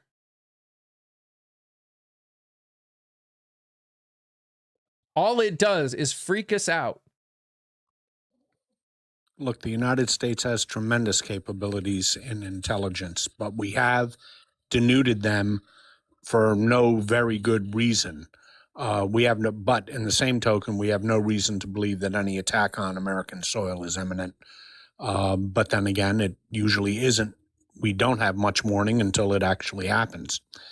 The bottom line is we have a government that has not paid much attention to cybersecurity threats, which I think I agree with Mike. I think that's the main threat will be cybersecurity threats and counterterrorism, which we have, unfortunately, in both the FBI and the Department of Justice, we've basically eliminated those divisions. Now, those people can be transferred back in, and new people can be hired, but there's a learning curve on that. And I would hope that we are doing that because it's obviously necessary. Do I think there will be? I mean, do I think there will be some sort of cyber retaliation? I think there will be an attempt at it. Will it succeed? Unknown. Depends what they try, and it depends if we can catch it. Past that, again, I have no control. Now, what can we do? We should all, at least to some extent, whatever extent is possible, which is not always super possible, we should be prepared personally.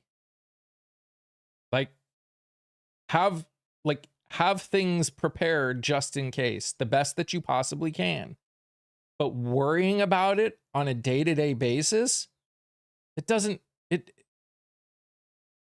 that's like walking around outside and just like being prepared to pull out a firearm for places that concealed carry is okay, because you are convinced that everyone is a psyop and everything is a psyop. That doesn't help anything. That doesn't fix the problem. We need to fix the problems that we have the capability of being a part of. Right now, we know what the problem is. This administration is the problem. What can we do to fix it?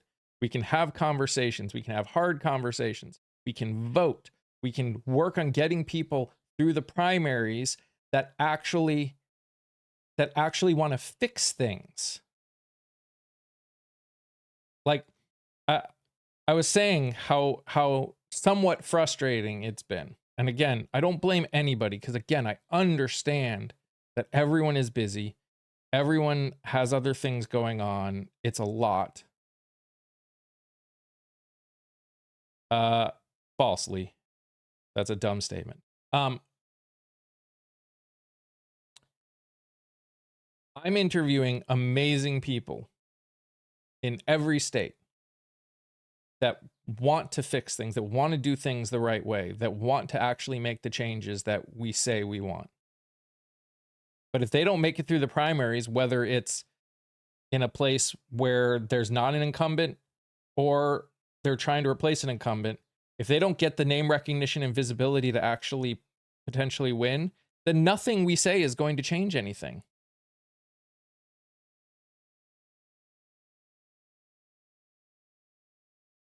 Half our voting citizens made this possible. Half of our citizens that voted, yeah, you're right. Just barely over half, yep. Or just barely half. Are you recording these interviews so we can watch them? Yes, they're over on the tube, Lauren. All of them. I post them literally every single day, except for the weekends. Although only because they tend to get even less views on the weekends.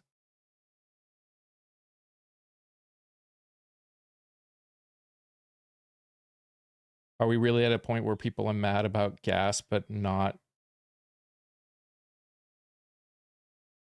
I don't. She's talking about the people who lost their lives, and yes, we're mad about that too. It's really there's a lot to be mad at here.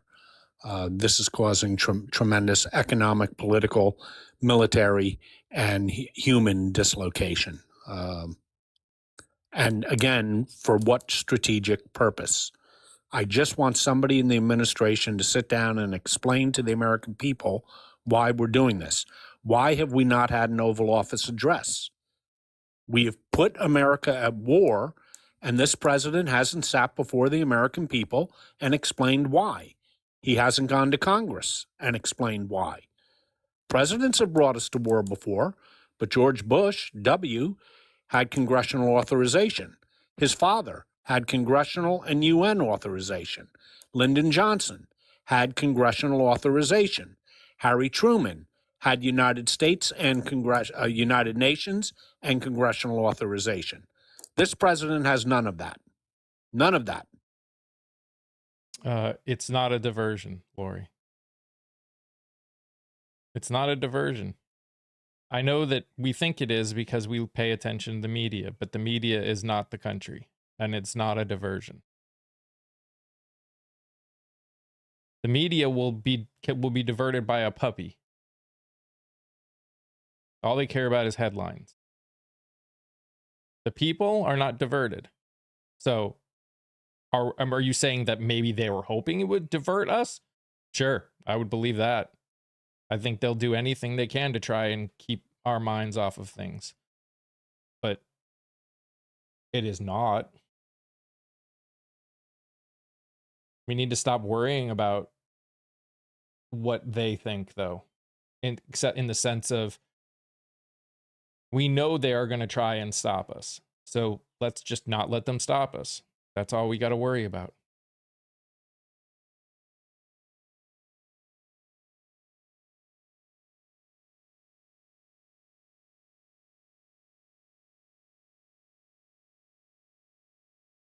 I mean, arguably, depending on what you're talking about, we've never gotten all the details, especially early on.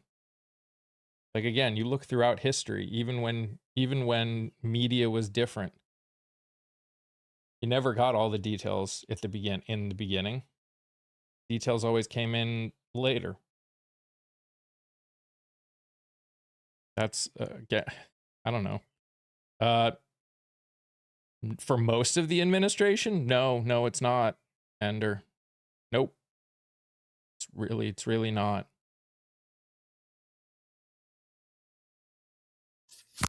Neither are prices of healthcare, neither is cost of utility bills, neither is cost of homeowners insurance, neither is cost of automobile insurance. It has all gone significantly up under this administration. And again, the time that it went up was during what? A war.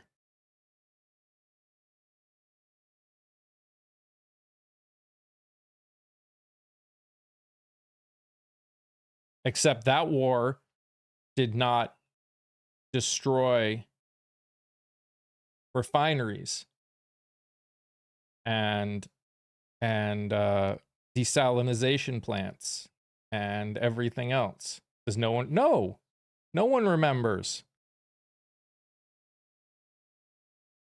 No one remembers, Divvy. Do I remember Desert Storm? Of course I do. I think they're talking about everyone that's like, yeah, I don't think they're talking about like us. I think they're talking about all of these people that are like, it was worse, like thinking that everything's fine now. It's just going to be short term. Yeah, well, Desert Storm was supposed to be 5 months. Look how that went.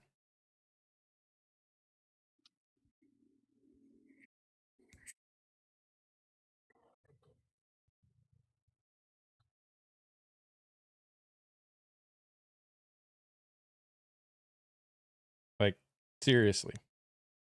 I think you're thinking of George W. Bush's war, not George H.W. Bush's war.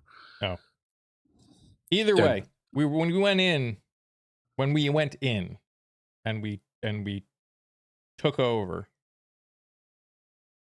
it was supposed to be 5 months. Yeah, under W. Yeah. But George H.W. Bush had an articulated goal to kick Saddam out of Kuwait. He Yes. did it. We came home. Yep. That's the way you run a war. You go to the American people, you go to the United Nations, you make your case. And he had authorization from the UN and he had authorization from the American Congress. We went in, we kicked Saddam Hussein out of Kuwait. We did not attempt regime change. We came home. That was a successful military operation. It's exactly how you do it. And yes, Lady Prairie, Social Security is a lifeline for those who have worked 50 plus years and paid into it. Yep. And again, if you don't take out Social Security, if Social Security withdrawal does not align with things like inflation too, it's going to always struggle. Which is why we need to raise the limit.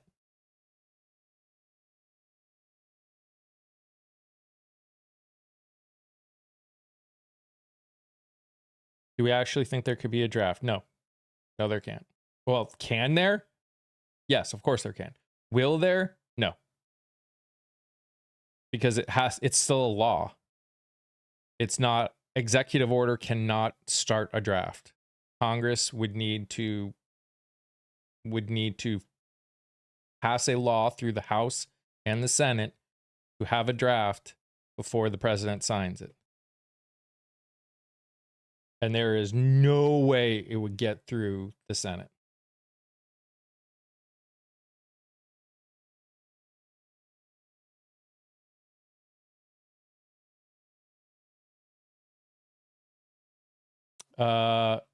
No. Again, it's one thing to change names of things and use existing laws for things, which is what pretty much all of his executive orders are doing. It's another thing to enact a draft. There is no way on God's green earth that a draft would be enacted via executive order.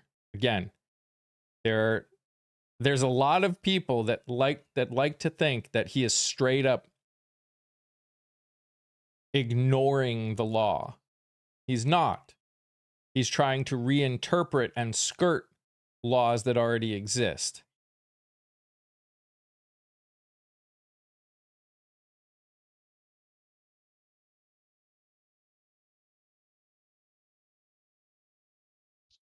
Yes, a president cannot institute a draft. Only Congress can do that.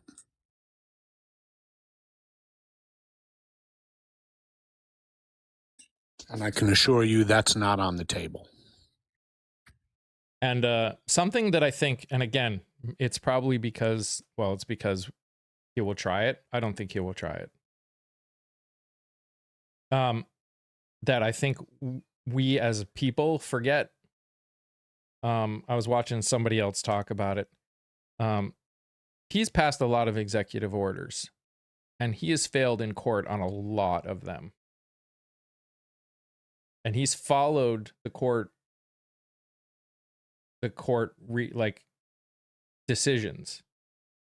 Sometimes he's waited longer than he should have, but on a lot of them, he has actually followed them. No, he has not refused, not straight up refused. He's delayed, but never officially refused. Not officially.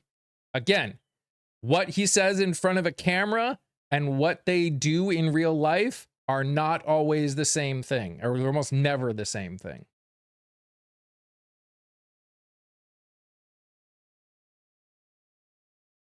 You have to understand that a lot of these lower court orders have been either stays or they have been allowed him to continue to do it while it is appealed to a higher court. So most of these cases haven't even been decided yet. Things like tariffs have been decided.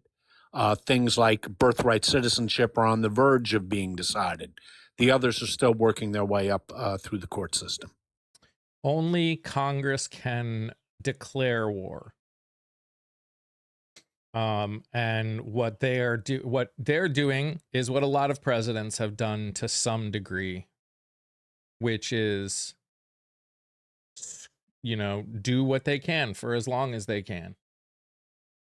Again, not always new. There's a reason that the War Powers Act exists in the first place. Point being the intent. Intent doesn't mean anything, though. I mean, intent obviously is bad. His goal is to reinterpret the Constitution and our laws to do whatever he wants to do. We understand that. It doesn't change the fact that he is not in more cases than we realize.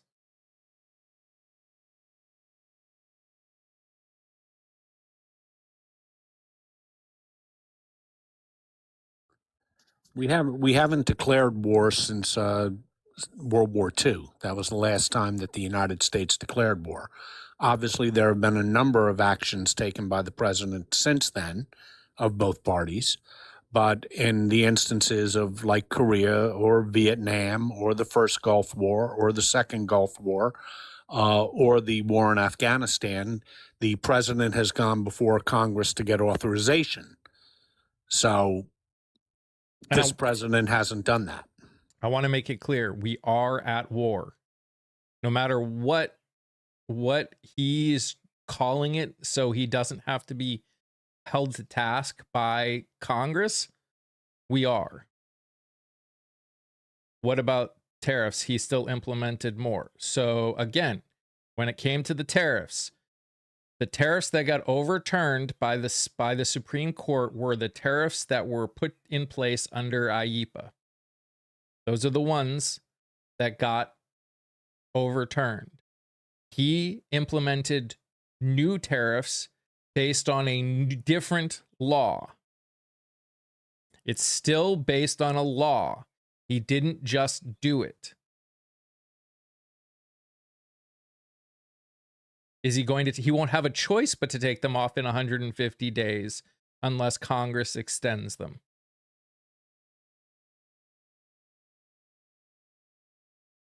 Will he try to have them longer? Wouldn't surprise me. Will he be sued if he does? Yeah. And will he lose? Yeah.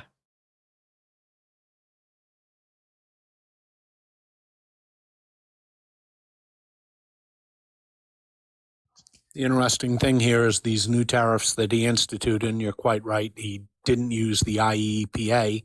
He used a different statute that does allow him limited tariff authority, but for only 150 days. He would have to then go before Congress, get them to extend the tariffs past 150 days, and that will be right before the midterms. And I don't think there's going to be a whole lot of people wanting to vote yes on tariffs right before they face the voters. And Logan, Congress won't extend them because in order to extend them, it would have to get past the filibuster, and it won't. That's why nothing is getting passed. The only things that he has passed are budgets and this whole thing that they used that didn't require, the way they did the big beautiful bill didn't require, was able to get past the filibuster because of the way they did it. There are certain things that he can do, but if you look in general, they've done nothing. And they will do nothing. Do you think they will get rid of the filibuster to pass the SAVE Act? No, I don't. Nope. Because again, they do not want the Republicans in Congress know what it means to have no filibuster protecting because they know that they will not be in power at some point.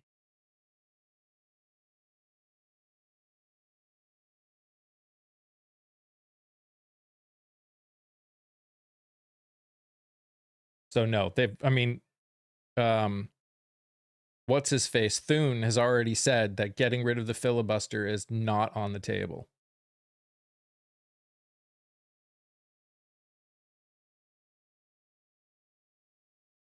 They know, all sides know that bad things have been protected from going through because of the filibuster.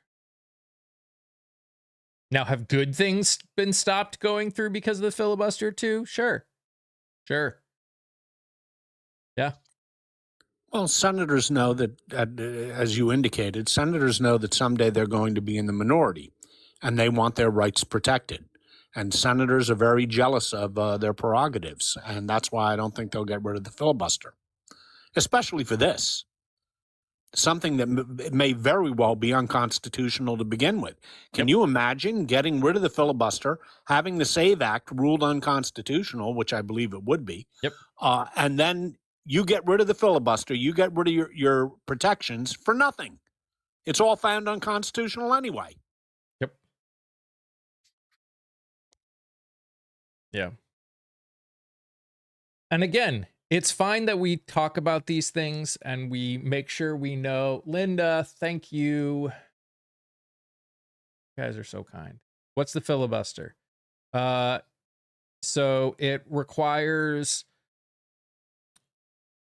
it's basically a Senate rule that unless 60 people vote to end discussion on something, it can't be voted on.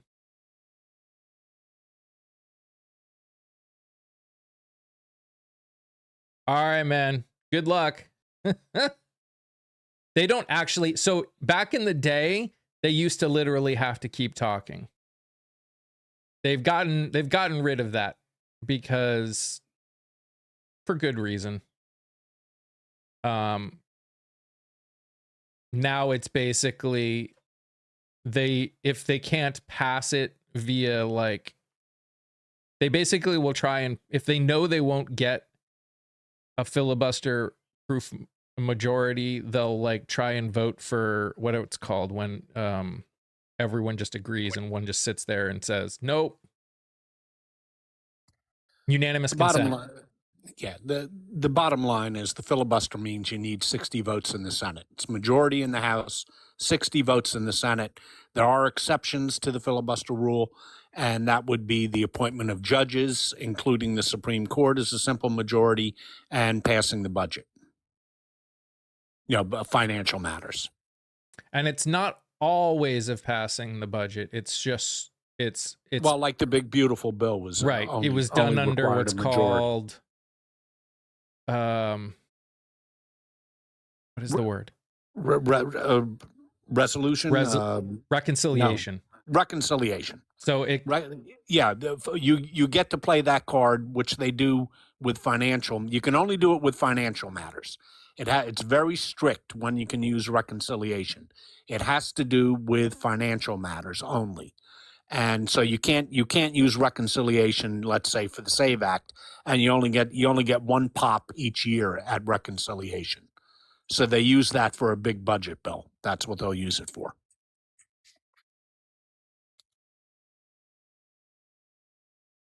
Is trying to do an executive order for homeless. I mean, again, he is trying to do executive orders for a lot of things. That doesn't mean he's getting away with it for most of them, which he's not for most of them. How long do you all think it will last? Oh gosh. I don't know. And here's the reason why I don't know. And I don't, because there's been no real consistent reasoning on even why they did it. I don't know what he's actually being told or why in his mind we're actually doing it. So it's hard for me to say because in my mind, based on everything that has happened just in the week that this has been going on,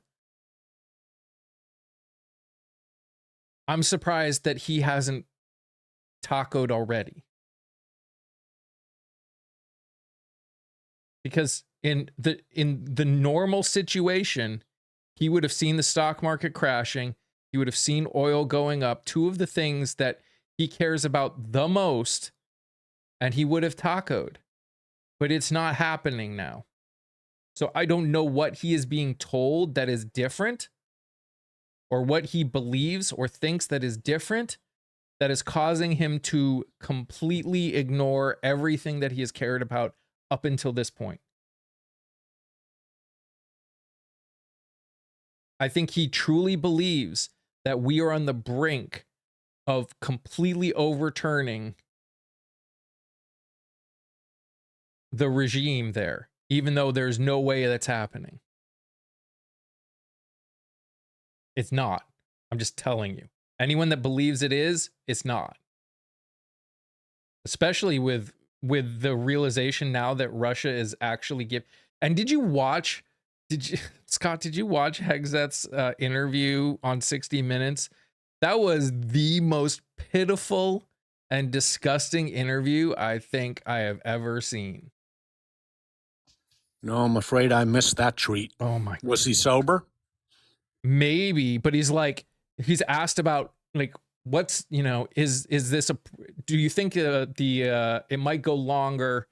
I think it was like, do you think the war might go longer now that or do you think anything's changed now that Russia is helping give Iran intelligence and stuff like that? He's like, we know exactly what we're doing. President Trump knows exactly we know everything from everywhere, and it was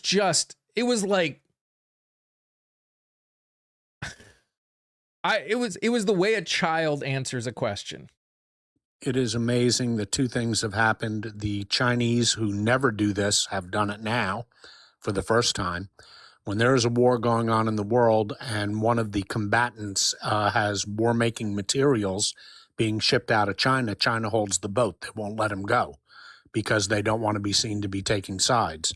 They have allowed Iran to have two tankers leave China loaded up with equipment for chemicals used in making ballistic missiles. Secondly, we have Russia now giving targeting information to Iran because we've knocked out Iran's ability to target. We've knocked out their command and control. So they are giving it to them.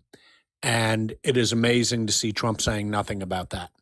He continues to grovel at the feet of Vladimir Putin for reasons that are unknown, especially at a time we're begging the Ukrainians for help with drone technology because they have better technology than we do in counter-drone technology. And so we're begging them for help while Russia is giving targeting information to our enemy in Iran, and that's just hilarious. And as for how long I think it'll last, my guess was pretty much the same as you. I didn't think it would last that long, only because once gas hits $4 a gallon, Trump will taco, and with the stock market. But again, we don't know what he's thinking. And trying to read Donald Trump's mind is a exercise in futility. Yeah. You know, you can't read Donald Trump's mind, and we haven't articulated what our strategic objective in Iran is. We would know what the end game was if we had articulated what the end game is. And we have not articulated what the end game is here. This has got to be the first war I've ever seen where we haven't stated what our objective is.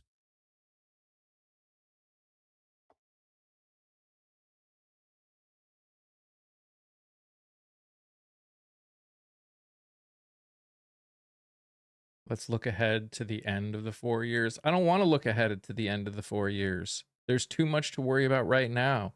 I'm looking at the farthest I'm willing to really look ahead is the midterms, because that is the closest thing I have control over right now. We need to get people to vote in the primaries and the midterms, both of them. Because I'm telling you, if you haven't gone and watched the videos, please go watch them. We have some absolutely amazing people that are running for office that need to get through the primaries and then get voted in the general. Again, people that aren't planning on being, don't want to be in, not just aren't planning on it, they don't want to be. Where what videos? Over on my tube channel, Indigo. Naomi asks in chat, Congress, where are you? That's the question, isn't it, Naomi? As a matter of fact, I would expand upon that and say, where the hell has Congress been for the last year and 3 months? Where the hell have they been when their authorities, their rights and responsibilities under Article 1 of the Constitution have been stripped from them and they have pliantly laid down and taken it? They are the ones who should be setting tariffs or not setting tariffs. They are the ones who should be deciding what ICE has, what powers ICE has, and what powers ICE doesn't have. They are the ones who should be deciding. Oop.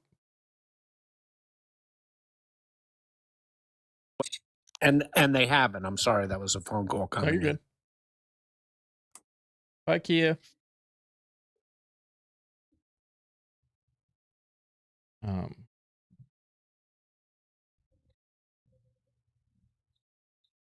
Yeah, I think this is one of those slowly you are seeing things change. Slowly. Is it feel too slow? Of course it does. When you've got 24-hour news, everything feels too slow. And we need to remember that. Everything feels too slow when you have the kind of news coverage that we have right now. Everything. It's going to feel slow. There's no escaping it. Because arguably it is slow. Because any loss of life is too much. Every dollar that we are spending on this is too much.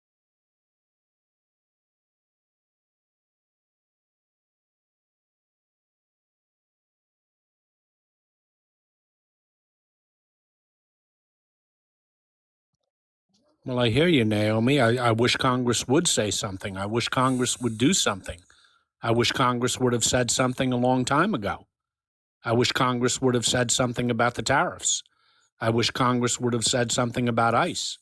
I wish Congress would have said something about him taking away powers that are granted to Congress and abrogating them for himself. I wish Congress would say a lot of things. They aren't doing anything, to my knowledge. Yeah, Shan, I knew it was going to be this bad. I actually thought it was going to be worse, if we're being honest. But I knew it was going to be this bad.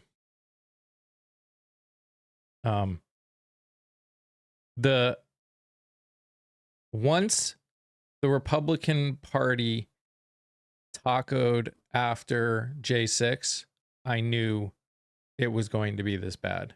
Because I knew that the only way it was going to get better is if it got this bad. I knew that there was a level of blinders on these people. There's a level of rose-colored glasses on these people that it had to get worse before it got better. Well, I slightly disagree with you. I don't think it's blinders. I don't think it's rose-colored glasses. I think it's pure fear. Congress lives in fear of Trump's base. They don't like Trump. They know exactly who Trump is. They know who they're dealing with. They know that he's a moron. They know that he's cognitively declined. They fear his base. They fear getting primaried. And they allow their own electoral prospects to cloud their constitutional duties. And shame on them. That's fair.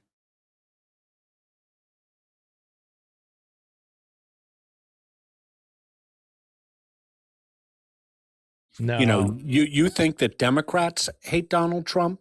Nobody hates Donald Trump more than Republicans in Congress. They friggin' hate him. Yep. You know, when somebody neuters you, you're not too happy about it.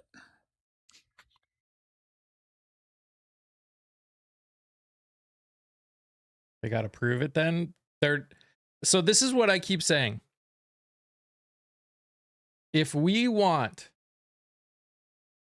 money out of politics, if we want things to change in Congress, if we want all of these things that we say that we want, we have to fix how we as voters do our stuff.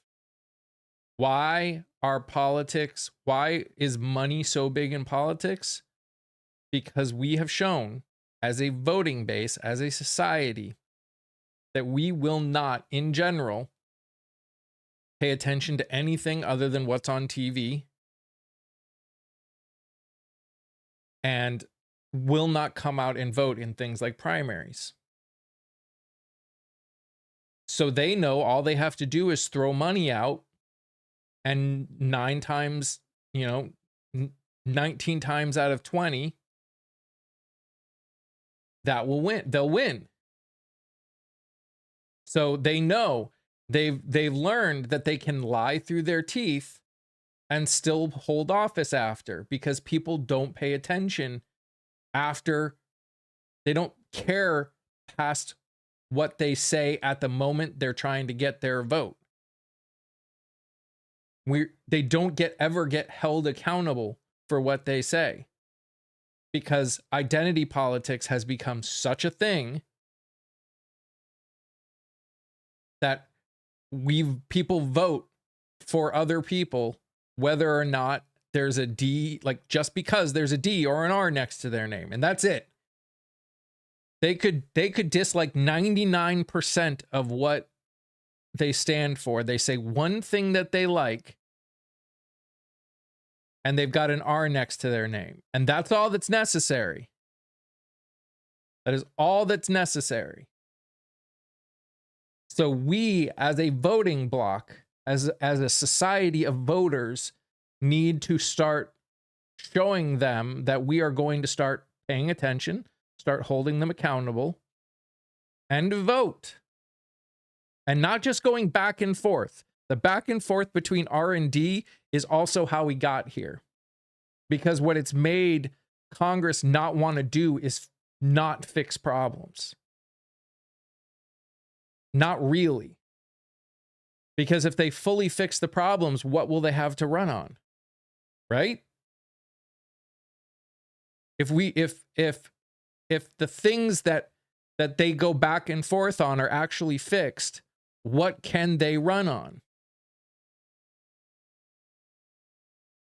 We have to fix the problem. We, not them. Congress is not going to just fix the problem unless we start holding them accountable for their bullshit claims, their bullshit statements, and the fact that they've been bullshitting us for the last 80 years. Or not 80 years, 40 years, 45 years.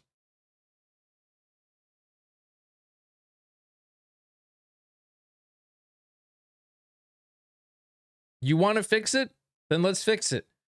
Let's have these hard conversations. But it's going to be on us, not on them. The second we start focusing on them completely, we can talk about it. R&D is what our system is built on. The media is a big part of this demise. No, R&D is not what our system is built on. It's what we have allowed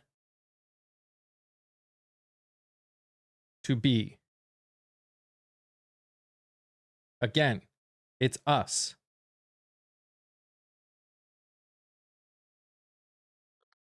You talking Republicans and Democrats or research and development? He's talking Republicans and Democrats. Oh, okay.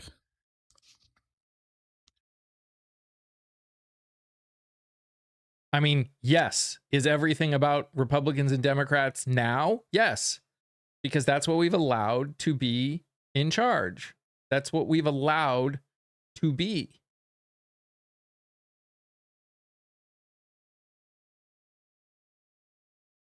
Needs to be research and development, probably. Guys, I got 3 interviews I got to do today. So I'm going to jump off, get some food, get some fresh air, because it looks beautiful outside before it gets too hot. Guys, if you're over here on TikTok, please click here. Also, please go over and watch, especially his name is Evan Turnage. He's running in Mississippi. Their primary is tomorrow. So any chance that we can increase his visibility for the people in Mississippi, please help that out. Who am I interviewing? I have to look. I know I'm interviewing someone in Colorado. I don't remember where the other people are. But I'm doing like 10 interviews a week. So please, guys, thank you for the likes, the shares, the gifts, and subs. I appreciate you all. I will be now. Normally Tuesday is not going to be a morning live, but it will be tomorrow because of just the way some interviews lined up. And then starting next week, it will be evening lives on Tuesdays. So just so everyone knows, it'll be a normal morning live tomorrow, and then we're going to be changing the schedule around starting next week. Have a great day. Go out, enjoy some of the weather if it's gonna be nice out. You guys are amazing just the way you are, and I love you all very much. Stay safe, stay healthy. Remember to sing, laugh, dance, smile. Do something that makes you happy. Bye, guys. Goodbye, YouTube.